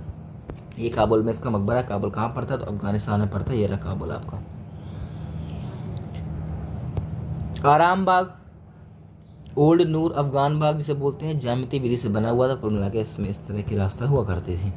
सड़कों को मापने के लिए इसने गजे बाबरी, जैसे कि सिकंदर लोदी ने सिकंदर गज की स्थापना की थी, गजे सिकंदरी की। मुबैयान पद शैली के जनक थे। ये सवाल बहुत पूछता है कि एक राजा होने के बावजूद इसने एक पद शैली कविता लिखने की शैली का जन्म किया था, जिसको बोलते हैं मुबैयान। रिसाले उसज या खत ए बाबरी बाबर ने लिखी थी, बहुत कम पूछता है। जो इसकी युद्ध नीति थी, इसके तुगलमा युद्ध नीति कहते हैं। जिसके उस्मान और रूमी विधि थे, जिसके 2 तोपची थे, वो जो इसके तोपों को सजाया करते थे, पहले बैलगाड़ी, फिर तोप, फिर बैलगाड़ी, फिर तोप, फिर बैलगाड़ी, इस विधि को बोला करते थे उस्मानी या रूमी विधि। इसको 4 बाग बनाने की परंपरा जो है अकबर ने स्टार्ट की थी। ठीक है, ये अब बात का क्वेश्चन है। नक्शबंदी सूफी ख्वाजा उबैदुल्लाह अहरार के अनुयायी थे, हटाओ इसको। 4 बाग जैसे कि लखनऊ में भी पड़ता है, तो उसकी स्थापना किसने की थी? अकबर ने की थी। बाबर के क्वेश्चन आपके इतने ही बन जाते हैं यहाँ से, इनको याद रखना। अब चलते हैं हुमायूं में। ज़िंदगी भर दौड़ता रहा और दौड़ते दौड़ते मर जाएगा बाद में। ये क्वेश्चन इसके कौन से आते हैं फेमस, तो मैं बताऊँ, युद्ध के क्वेश्चन बहुत पूछता है आपके। ये पहले बाबर की सेना में था, 1530 के बाद इसका क्या कहते हैं, इसको राजा बना दिया जाता है। इसके बाद इसके युद्ध कैसे स्टार्ट होते हैं, तो पहला युद्ध इसने कालीजर में किया था, लेकिन वो फेल रहा था, तो उसको याद नहीं रखना। 1532 में इसने अपना युद्ध लड़ा अफगानों के खिलाफ, दोहरिया या फिर देवरिया में। ठीक है, अफगान उसमें हार जाते हैं, और उसमें आपका जो हुमायूं है जीत जाता है। उस टाइम पे अफगान में मोहम्मद लोदी भी शामिल था, महमूद लोदी, ये वही लोदी वंश का अनुयायी था। तो वही कुछ बचे कुछ अफगानों को इकट्ठा कर रहा था। और हाँ, लोदी वंश से एक और सवाल आता है कि भारत में किस लोदी वंश ने, अफगान वंश ने शासन किया, तो वो लोदी वंश था, अफगानी वंश की जब बात करते हैं। इसके बाद ये चुनार का घेरा डालता है, दीवाने पना दिल्ली में बनाएगा। ये सवाल बाद में पूछ लेता है, दीवाने पना किसने बनाया, कहाँ बनाया? दिल्ली में बनाया, हुमायूं ने बनाया। चित्तौड़ की रानी कर्णवती ने हुमायूं को राखी भेजी थी, ये वाला सवाल यहाँ से आता है। बहादुर शाह पर आक्रमण किया, मांडू चंपारण अकेले जीते, नहीं पूछने वाला। चुनार का दूसरा घेरा भी यही डालता है, नहीं पूछने वाला। बंगाल के गौड़ को जीत कर जनता में तब्दील कर दी, ये सवाल पूछ सकता है। इसके बाद दूसरा युद्ध यहाँ पे होता है। पहला हुआ देवरिया में 1532 वाला जो पूछता है, फिर आता है आपका 1539 और 40 में लगातार पहला चौसा का युद्ध, फिर होता है आपका बेलग्राम में कन्नौज का युद्ध। दोनों ही ये आपका शेर खां और शेर शाह से लड़ता है, तो दोनों एक ही लोग हैं। पहले शेर खां नाम होता है, उसी से उसको शेर शाह की उपाधि दे दी जाती है, तो फिर वो शेर शाह सूरी बन जाता है। ठीक, पहले वाले युद्ध में हुमायूं हारता है, फिर दोबारा दिल्ली आता है, तो दिल्ली के पास बेलग्राम कन्नौज से पड़ता है, तो वहाँ पे भी फिर से युद्ध हारता है, फिर ये निकल जाता है, भाग जाता है भारत से। इस तरह से यहाँ से शेर शाह सूरीवंश की स्थापना हो जाती है 1540 के बाद में। भारत से जब निर्वासित हो जाता है तो उसके बाद उसका जीवन कैसा रहा, तो अपनी विवाह करता है, अकबर का जन्म होता है अमरकोट के राणा वीसल साल के यहाँ। ये सवाल पूछता है कि अकबर का जन्म कहाँ हुआ, 1542 में अमरकोट के राणा वीसल साल के यहाँ। वापस आता है इकट्ठा करके सेना, तो 1555 में लगातार 2 युद्ध होते हैं, एक मई में एक जून में। पहला होता है मच्छीवाड़ा, दूसरा होता है सरहिंद का। मैं आपसे ऐसे क्वेश्चन पूछता हूँ कि हुमायूं के युद्धों को क्रम से लगाइए, चौसा, बेलग्राम, मच्छीवाड़ा, सरहिंद। इस तरह के क्वेश्चनों को बार बार पूछता है जब इसके युद्ध ज़्यादा हो जाते हैं। तो मच्छीवाड़ा का युद्ध किससे लड़ा था, बहुत कम पूछता है। सरहिंद का युद्ध किससे लड़ा था, पूछ लेता है सिकंदर सूर से लड़ा था। हुमायूं पुनः दिल्ली के तख्त पर बैठ जाता है जुलाई में। ठीक है, अगले साल जनवरी में देने पना भवन पुस्तकालय से गिरकर इसकी मृत्यु हो जाती है। खुद ही बनाया था इसने भवन, उसकी पुस्तकालय की सीढ़ियों से गिर जाता है, उसमें मृत्यु हो जाती है इसकी। कहते सर पे बहुत ज़्यादा चोट लग जाती है। जीवन भर गिरता पड़ता रहा और उसी तरह मृत्यु भी हो गई। कहने वाले कौन थे, लेन पोल। ऊपर से गिरा, पोल में टपका, तो यहाँ से पोल से पकड़ लो आप, लेन पोल ने कहा था। इंसान कामिल कहा गया हुमायूं को अबुल फजल द्वारा। ये रहा आपका हुमायूं का मकबरा, जिसपे कुछ दिन पहले इसकी छत गिर गई थी। ठीक है, इसको ताजमहल का पूर्ववर्ती भी कहा जाता है। करंट में रहा एक सवाल काफ़ी। हुमायूं का मकबरा दिल्ली में बना हुआ है। मकबरा क्या होता है, जहाँ पे लोग दफन रहते हैं। ये 7 दिन 7 रंग के कपड़े पहना करता था, सोमवार से लेकर शनिवार तक। सोमवार को सफ़ेद सफ़ेद पहनेगा, शनिवार तक वो कपड़े काले हो जाएंगे बढ़िया। ठीक है, और संडे को पीले कलर के पहना करता था। ये देखोगे तो स्मोकिंग कर रहा है, यानी कि अफीम का भी शौकीन था ये। हाँ, ये क्वेश्चन पूछ चुका है कपड़े की किस तारीख को कौन से दिवस में कौन से कपड़े पहनता था। पीसीएस में एक बार क्वेश्चन आ चुका, चाहो तो देख लेना आप। अभी सूर्यवंश की बात नहीं करेंगे, पहले मुगल खत्म करेंगे, सूर्यवंश बीच में घुसा पड़ा, इसको बाद में देखेंगे। हुमायूं के मरने के बाद फिर आपका आता है अकबर। अकबर के टाइम पे इसने 15 सूबे जीत लिए थे, यानी कि 15 प्रांत जीते हुए थे, और इसका बहुत ज़्यादा बड़ा है, मतलब जो है कोर्स, क्योंकि इसका कोर्स ज़्यादा है, बहुत ज़्यादा बड़ा हो रखा है, इसलिए इससे क्वेश्चन भी बहुत ज़्यादा बन रहा है। आप देखोगे तो 1 2 3 4 पेज लगभग अकबर के निकल जाते हैं। फिर भी कोशिश करेंगे ज़रूरी क्वेश्चन जितने हो सके। पहले तो इसके स्टार्ट करते हैं। जन्म कहाँ हुआ, हम लोगों ने देखा था अभी, अमरकोट के राजा बीसल देव के यहाँ। हुमायूं की मृत्यु के पश्चात बैरम खान ने कलानौर पंजाब में इसका राज्याभिषेक कर दिया था तुरंत, क्योंकि जब हुमायूं मरा था दिल्ली में, उस टाइम पे अकबर आपका बैरम खां के साथ कलानौर पंजाब में था। बैरम खां कौन था, तो उसका संरक्षक था, मूवी में देखा होगा, और उसका पुत्र ही वो रहीम था, जो बहुत ज़्यादा फेमस कवि था। इसके बाद होता है पानीपत का द्वितीय युद्ध, अकबर और हेमू। ये हेमू वही है जो अभी कुछ देर पहले हम लोगों ने देखा था, तो सूर्यवंश में ये रहा। सूर्यवंश में पहला आता है शेर शाह सूरी, और लास्ट में आता है ये मोहम्मद आदिल शाह। तो आदिल शाह का मंत्री होता है हेमू। तो हेमू से लड़ा करता है आपका अकबर, जिसको बोलते हैं पानीपत का द्वितीय युद्ध। इसमें अकबर जीत जाएगा। नेतृत्व तो बैरम खां करेगा। उस टाइम पे अकबर की उम्र काफ़ी छोटी होती है। अकबर उस जीत पर राम और सीता के सिक्के चलाता है। ये सवाल बहुत पूछ लेते हैं यहाँ से। अकबर के गुरु कौन थे, अब्दुल लतीफ़।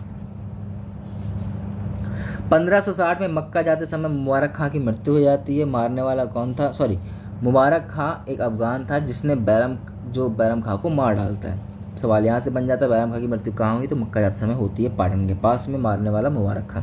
दूसरा, 60 से लेकर 62 तक पर्दा शासन रहता है, जिसे हम लोग पेटीकोट शासन भी बोलते हैं, जिसमें महामनगा, उनकी धायमा और पुत्र आदम खां जो काफ़ी मतलब जो है शासन में अपना नेतृत्व कर रहे होते हैं, यानी कि अपनी वो पकड़ बनाए हुए होते हैं। 1561 की बात करते हैं तो प्रथम आक्रमण मालवा पे करता है बाज बहादुर राजा पर अकबर द्वारा। 1562 में अजमेर में मोइनुद्दीन चिश्ती की दरगाह पे जाते हैं। 1562 में ही राजा भारमाल की पुत्री जोधा, जिसे हरखा बाई भी बोलते हैं, जिसको बाद में मरियम उज्जुमा की उपाधि भी ये देता है, उससे विवाह करता है। तीनों नाम जोधा के ही हैं। 1564 की बात करते हैं तो गोंडवाना में रानी दुर्गावती से युद्ध लड़ता है, अकबर की बात हो रही है अभी। और 1565 में आगरा किले का निर्माण होता है, जिसमें जयमाल और फत्ता की वीरता से प्रभावित होकर आगरा के किले के गेट में हाथी पर सवार मूर्तियां बनवाता है। ये कौन? अकबर। किसकी? जयमाल और फत्ता की। कहाँ पे? आगरा के किले में। आगरा का किला अकबर ने बनवाया था, लेकिन जो दिल्ली का लाल किला है वो शाहजहां बनवाएगा बाद में। 3 क्वेश्चन अकबर के फेमस यहाँ से बनते हैं, 1562, 63 और 64। 62 में स्टार्ट करता है दास प्रथा, बंद करता है दास प्रथा। 63 में तीर्थ यात्रा कर, और फिर लास्ट में जजिया कर 64 में ख़त्म। याद कैसे करना है? दास बैठा हुआ है तो ये 2 की तरह लग रहा है, तो 62 में इससे पकड़ो, तीर्थ यात्रा और 3 दोनों एक से स्टार्ट हो रहे हैं लेटर से, तो वहाँ से तीर्थ यात्रा 63 में हो जाएगा। जजिया की बात करेंगे तो अब जा लिखते हैं तो हल्का सा 4 बन जाता है, ठीक है ना। और जजिया कर जिम्मियों से लिया जाता था जो गैर मुसलमान हुआ करते थे, तो आपको वहाँ से पड़ जाएगा 64 में। तो 62, 63, 64 दास प्रथा, तीर्थ यात्रा कर और जजिया कर।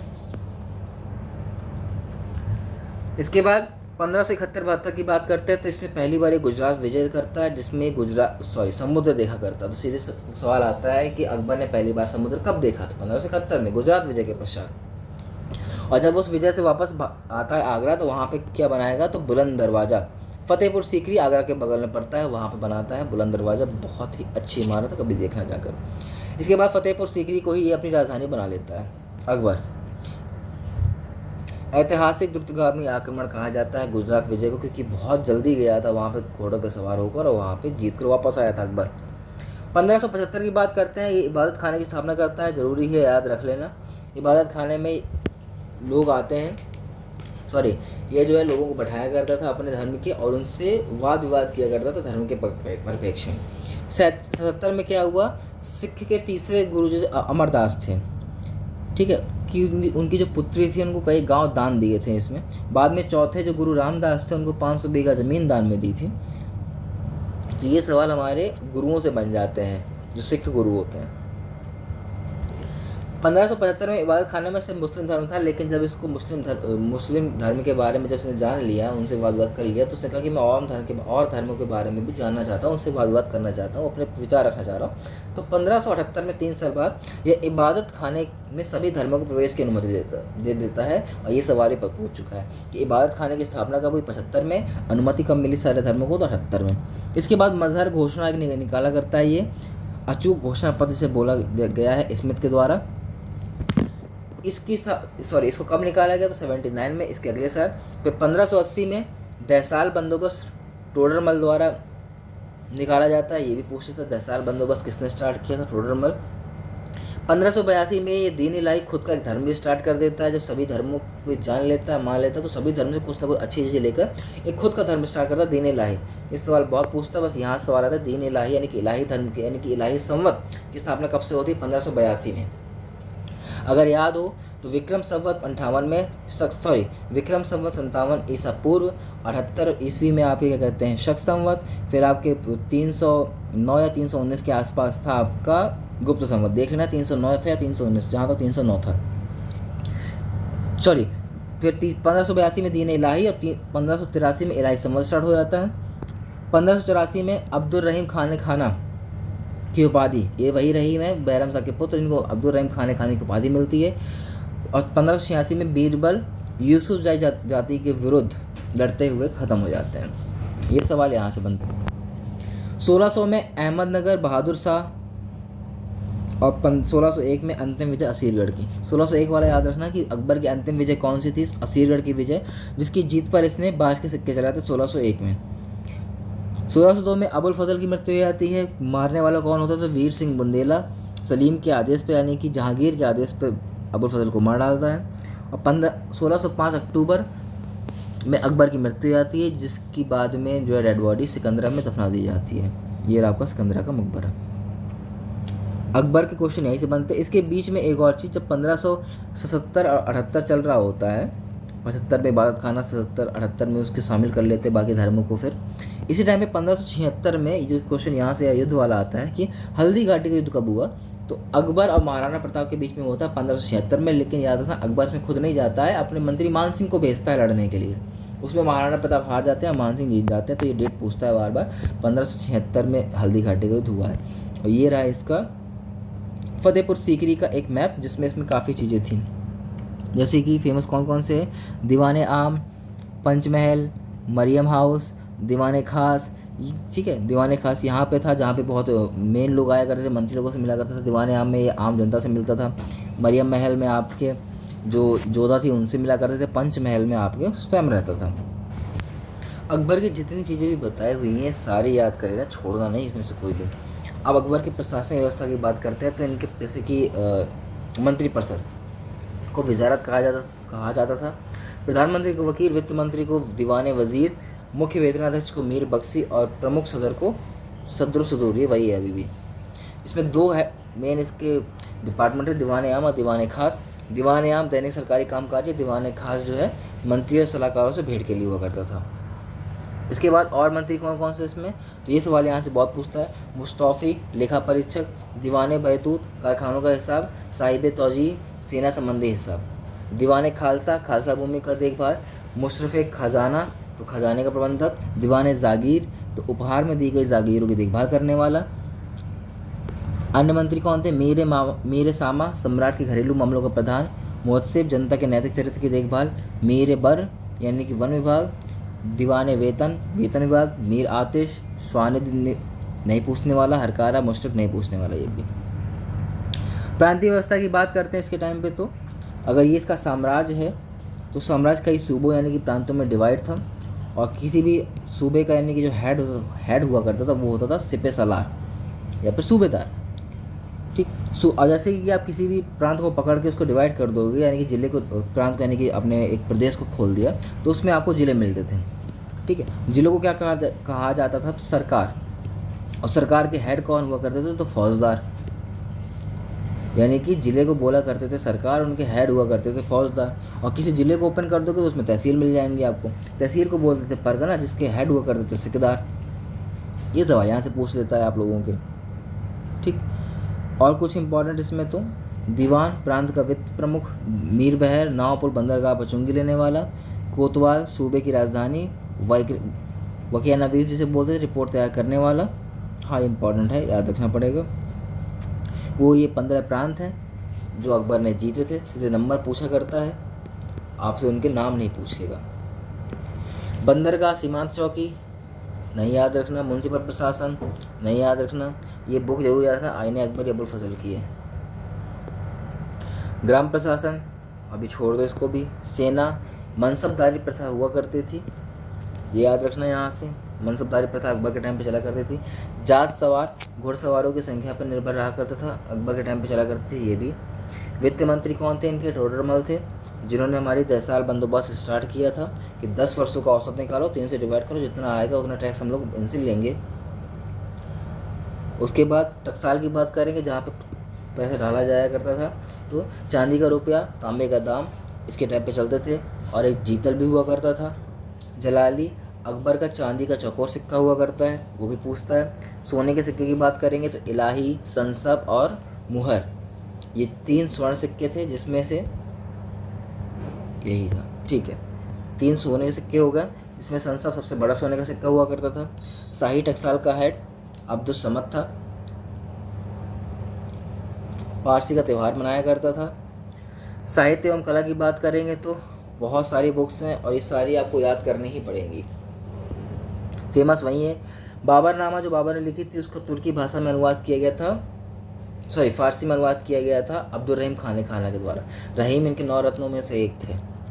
ठीक है, इसीलिए जो है इन्होंने लगभग सारी बुकों का फारसी भाषा में अनुवाद कराया था। और मुग़ल काल के जो ये पूछ रहे आपको, सल्तनत काल है, मुग़ल काल में दरबारी भाषा कौन सी थी, तो फारसी थी।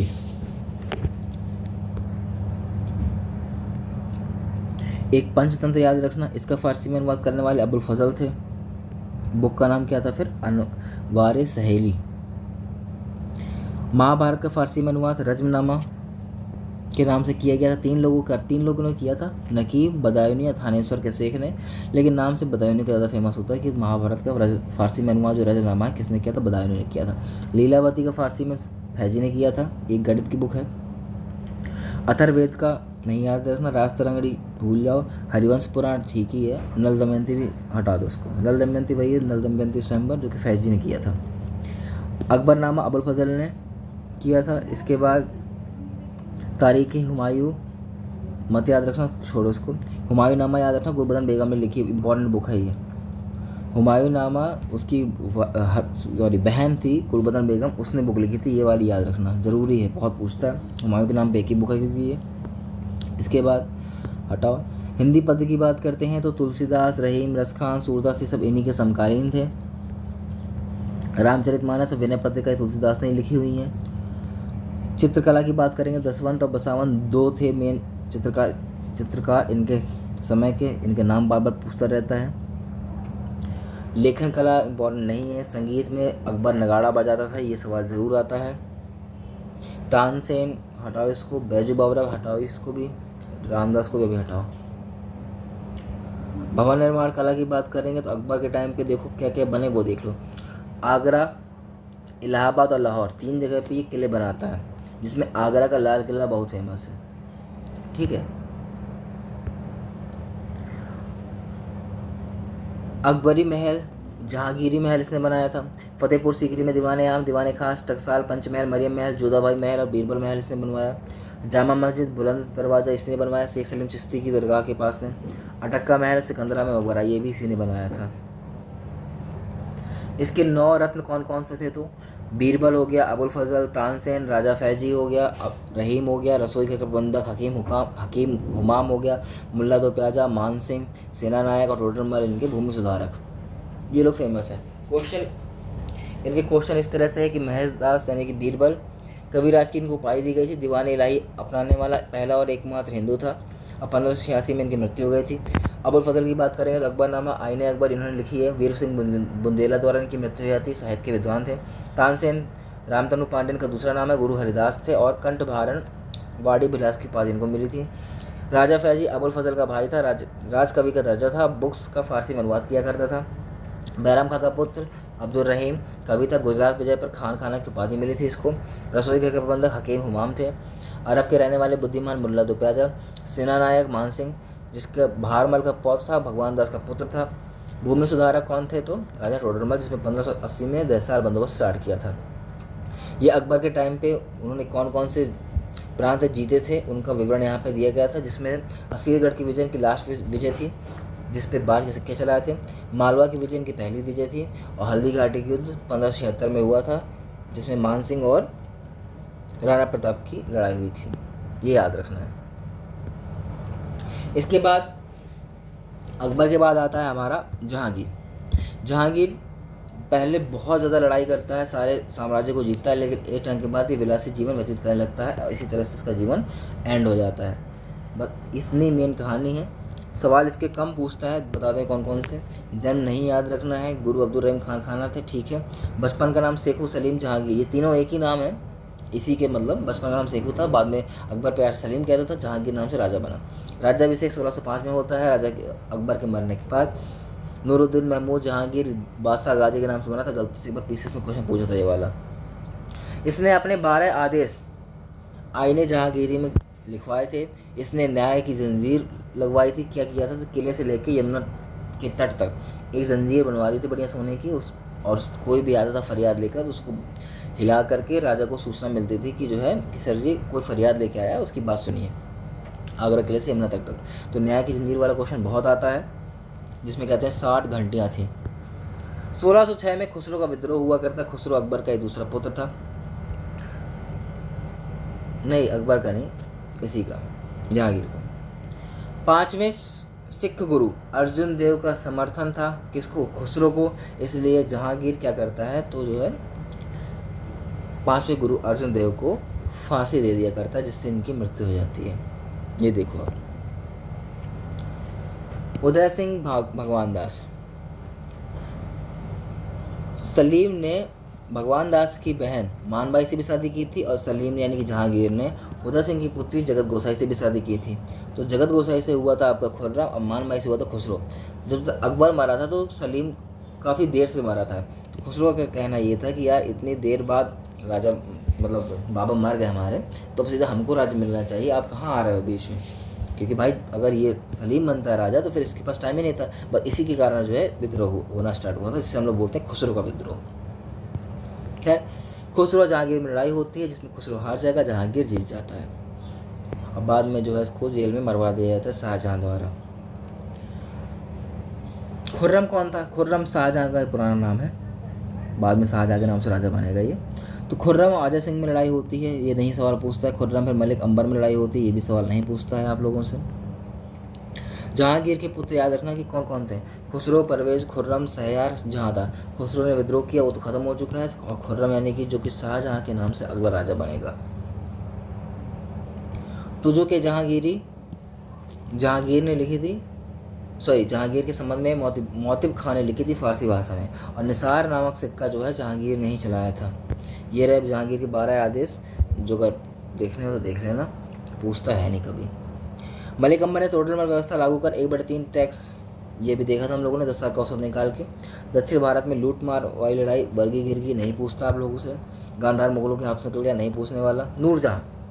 नूरजहाँ कौन थी? तो जहांगीर से विवाह हुआ था, इसका ही नाम मेहरुन्निसा, नूर महल और नूरजहाँ तीनों एक ही नाम है ये। अली कुली खां की विधवा थी, जहांगीर ने शेर अफगान की उपाधि दी थी जिसको, अली कुली खां को। उसकी विधवा थी कौन? नूरजहाँ। इत्र बनाने की विधि नूरजहाँ की माँ अस्मत बेगम को पता थी, ये क्वेश्चन यहाँ से पूछ लेता है। नूरजहाँ गुट या जुनता गुट, जिसमें उसके पिता थे, उसकी माँ थी, उसका भाई स्वयं खुर्रम थे। इन लोगों ने एक साथ गुट बनाया हुआ था, जो कि इसी के खिलाफ यानी कि जहांगीर के खिलाफ षड्यंत्र रचा करते थे। बाद में इसमें से खुर्रम अलग हो जाता है। लाडली बेगम का विवाह शहरयार से शाहजहाँ के विद्रोह के कारण, नहीं याद रखना आप लोगों को। शाहजहाँ का विद्रोह होता है 1623 में। शाहजहाँ के विद्रोह को महाबत खान ने दमन कर दिया था। अब शाहजहाँ चाहता है कि राजा बनने के लिए, इसलिए वो विद्रोह करना स्टार्ट कर देता है और उसके विद्रोह को फिर दबाया भी जाता है। ये रहा हल्का सा इनका मैप। पूछना नहीं है, कभी अगर दोबारा पढ़ने का मौका मिला तो सही से बताएंगे इसमें कि एक्चुअली में स्टोरी क्या चला करती है इसमें। शाहजहाँ विद्रोह हो चुका है। विविध की बात कर लेते हैं, एक्स्ट्रा क्वेश्चन और कौन कौन से आते हैं। तो यह विद्रोह शाहजहाँ को पहले दक्षिण भारत में धकेल दिया जाता है। बाद में शाहजहाँ बिहार बंगाल साइड से वापस लौटता है, वापस से हासिल करता है अपनी सीट। विविध की बात करें, रक्षाबंधन त्यौहार मनाया करता था जहांगीर। गौ हत्या को निषेध कर दिया था श्रीकांत नामक हिंदुओं को, ये भी नहीं पूछने वाला आपसे। सूरदास को आश्रय नहीं पूछने वाला। 1615 में अनारकली की कब्र लाहौर में बनवाई थी, ठीक है। 1608 से 11 तक हॉकिंस, 1608 में हॉकिंस आता है इनके राज्य में। ये सवाल यहाँ से पूछ लेता है आपके, विदेशी कंपनी का आगमन आना स्टार्ट हो चुका है। जहांगीर ने उसको इंग्लिश खां की उपाधि दी थी। 1615 से 1619 तक सर थॉमस रो आते हैं इसके दरबार में। अजमेर में जहांगीर से इसकी मुलाकात हुई थी, ये सवाल यहाँ से पूछ लेता है। 10 पर्यटक आए थे, नहीं पूछता। विलियम फिंच, एडवर्ड टरी, ये सब नहीं पूछना यहाँ से। इत्मादुद्दौला, गियास बेग मकबरा, भाई नूरजहाँ, ठीक है, ये सवाल पूछ लेता है। इत्मादुद्दौला का मकबरा जो है, जिसे गियास बेग भी बोलते हैं, ये नूरजहाँ ने बनवाया था। ये संगमरमर से बना हुआ था, पित्थादुरा शैली में है, और ये पहली बार ऐसा हुआ था संगमरमर से बना हुआ, ठीक है। ये है गियास बेग का मकबरा, तो इसलिए इसका पूछा था पूर्णतः संगमरमर से बना हुआ पहला मकबरा कौन सा था, पित्थादुरा शैली में। तो गियास बेग या एतमादुद्दौला का मकबरा था, नूरजहाँ ने बनवाया था। कवि जगन्नाथ को पंडित राज की उपाधि नहीं पूछने वाला। 2 अस्पा सिंह अस्पा क्या था, ये पूछता है यहाँ से। सवार पद से 2 गुने घोड़े, अगर 2 मेरे पास सवार हैं तो अगर 4 घोड़े लेके चल रहे हैं तो 2 अस्पा, और 3 घोड़े लेके चल रहे हैं तो सिंह अस्पा बोला जाता था उस टुकड़ी को। 7 नवंबर 1627 में लाहौर के पास जहांगीर की मृत्यु हो जाती है, और मकबरा सादरा लाहौर में बना दिया जाता है, जहाँ पे नूरजहाँ का जहाँ पे शायद उसका मकबरा होता है अनारकली का, ठीक है। तो वहीं पे इसका मकबरा बना दिया जाता है सादरा लाहौर में, लेकिन बनाने वाली कौन थी? नूरजहाँ। चित्रकला का इसके टाइम को चित्रकला का स्वर्णकाल कहते हैं। आगरा में चित्रशाला थी जिसको आगरा राजा बोलते हैं, नहीं याद रखना, बस इसको याद रखना कि चित्रकला का स्वर्णकाल जहांगीर के टाइम को। उस्ताद मंसूर, नादिर उल उस्र, 2 इसके टाइम पे प्रसिद्ध वो थे चित्रकार, एक उस्ताद मंसूर और एक अबुल हसन, ये तो उसकी उपाधि हो गई।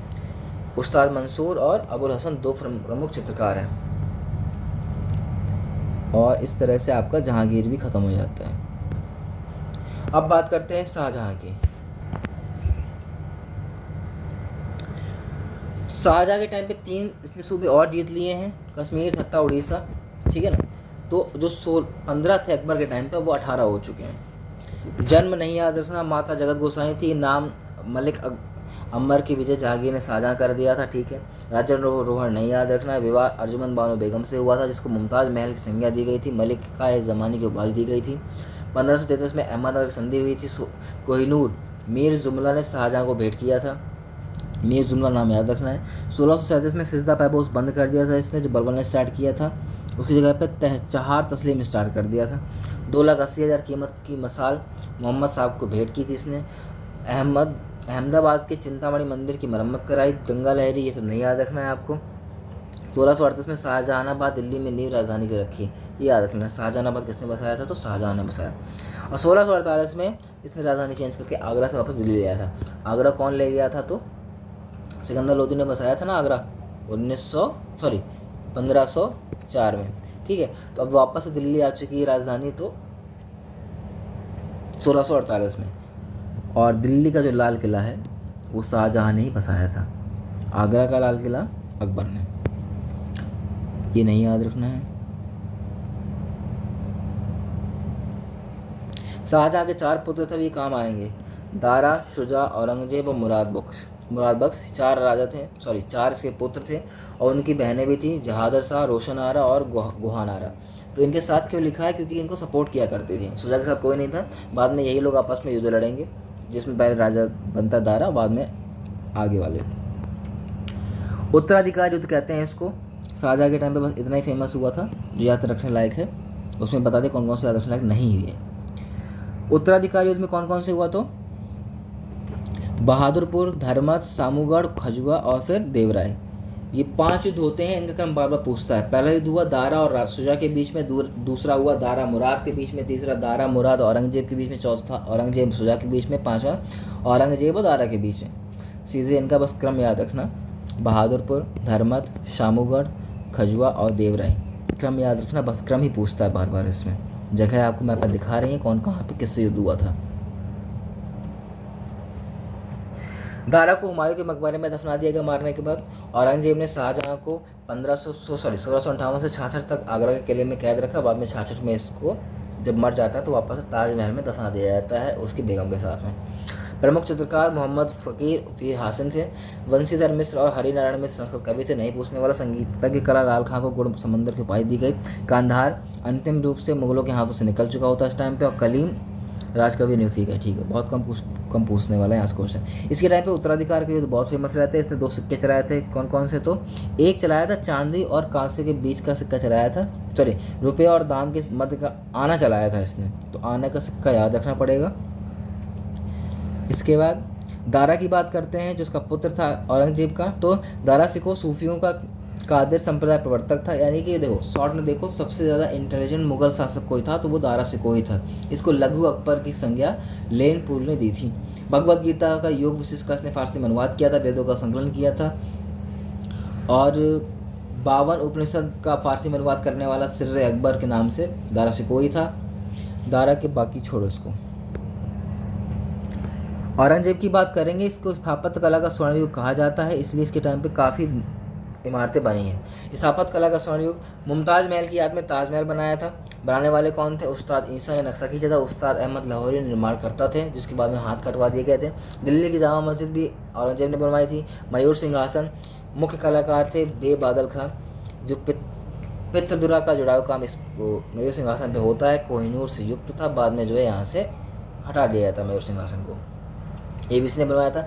दिल्ली का लाल किला इसने बनवाया। आगरा की जामा मस्जिद इसी ने बनवाई थी। पुत्री जहां आरा ने बनवाया था, लेकिन शाहजहां के टाइम पे। आगरा की मोती मस्जिद, ताजमहल लाहौर में शीश महल है, वो इसने बनवाया था। और जो मैप है आपका, ये लाल किले के अंदर का है। लाल किले के अंदर जो मोती मस्जिद है वो सिर्फ आपके औरंगजेब ने बनवाई है, बाकी सब कुछ शाहजहां ने बनवाया था, जो भी लाल किले के अंदर पाया जाता है। शाहजहां के क्वेश्चन इतने ही बनते हैं, ज़्यादा नहीं है यहाँ से। इसके बाद हम लोग चलते हैं सीधे औरंगजेब के यहाँ। इसमें स्थापत्य कला क्वेश्चन ज़्यादा पूछ लेता है। औरंगजेब की बात करेंगे तो बस मुगल काल का अंत चल रहा है। इसके टाइम पे 2 सूबे और बढ़ चुके हैं। बीजापुर, गोलकुंडा अब हो चुके हैं 21। जन्म हो चुका है, विवाह हो चुका है। सबसे ज़्यादा सिक्के ढलवाने वाला कोई राजा था तो वो यही था आपका औरंगजेब। 1658 से 1707 तक इसका रहता है। 1707 याद रखना, ये डेट बहुत इंपॉर्टेंट है। विवाह हुआ दिलरास बानो बेगम से, प्रथम राज्याभिषेक हुआ, फिर द्वितीय राज्याभिषेक हुआ, कर समाप्ति कर दी, हटाओ ये भी नहीं पूछने वाला। फारस के शाह ने एक फारसी दूत मंडल मुगल दरबार में भेजा था जिसकी जानकारी यहाँ से मिलती है। औरंगजेब दक्षिण सूबे की राजधानी, हटाओ इसको भी। हाँ, औरंगाबाद की स्थापना औरंगजेब ने की थी। दक्षिण भारत में जो है इसका भी राजधानी बना रखी थी।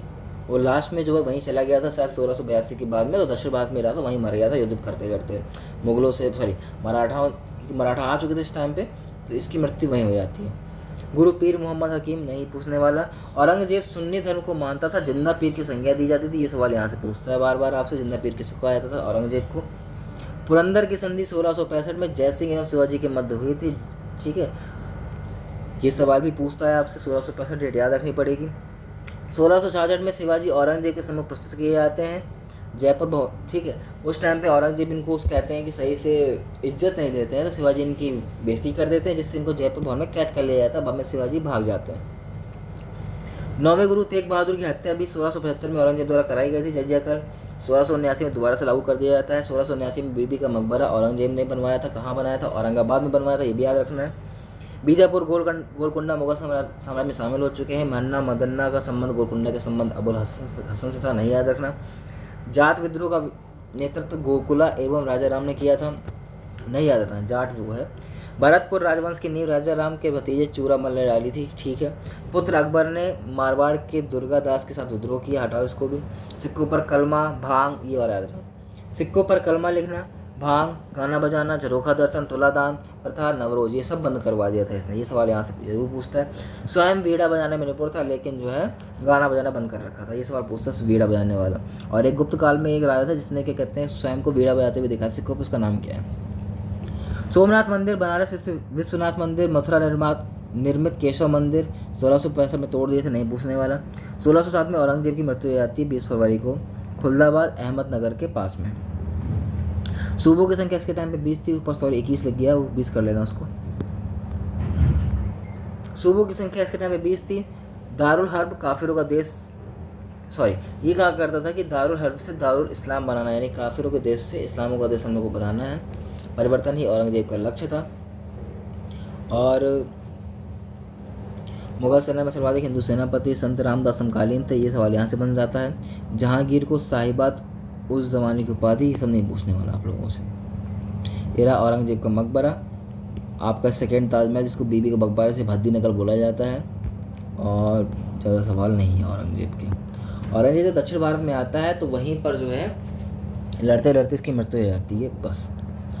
इसकी क्वेश्चन ज़्यादा नहीं बनते। और फिर यहाँ से स्टार्ट होता है उत्तरकालीन मुगल काल, मुगल साम्राज्य का पतन। एक काम करना, इतना पढ़ने के बाद 1.5 घंटे की वीडियो ज़्यादा नहीं है, एक बार लूसेंट से यही सारे देख लेना, तो जितने क्वेश्चन बताए हैं वो लगभग उसमें सारे मिल जाएंगे। तो एक बार रिपीट टेलीकास्ट हो जाएगा पूरा, ठीक है। लूसेंट जरूर पढ़ लिया करो, उसको देखने के बाद उसमें क्वेश्चन और मिल जाते हैं। इतना ही पढ़ लो तो अगर 5 क्वेश्चन आते हैं हिस्ट्री में तो 5 से 3 तो आराम से निकल जाते हैं, और जो तो निकलने ही चाहिए। मुगल काल की बात की गई है, मुगल साम्राज्य, फिर भी आप लोग उत्तर मुगल काल थोड़ा सा देख लेंगे। अगली वीडियो में मराठा और ब्रिटिश राज का अभ्युदय एवं प्रथम स्वतंत्रता संग्राम, जितना हो सके नेक्स्ट वीडियो में हम लोग खींचने की कोशिश करेंगे। अभी के लिए इतना ही।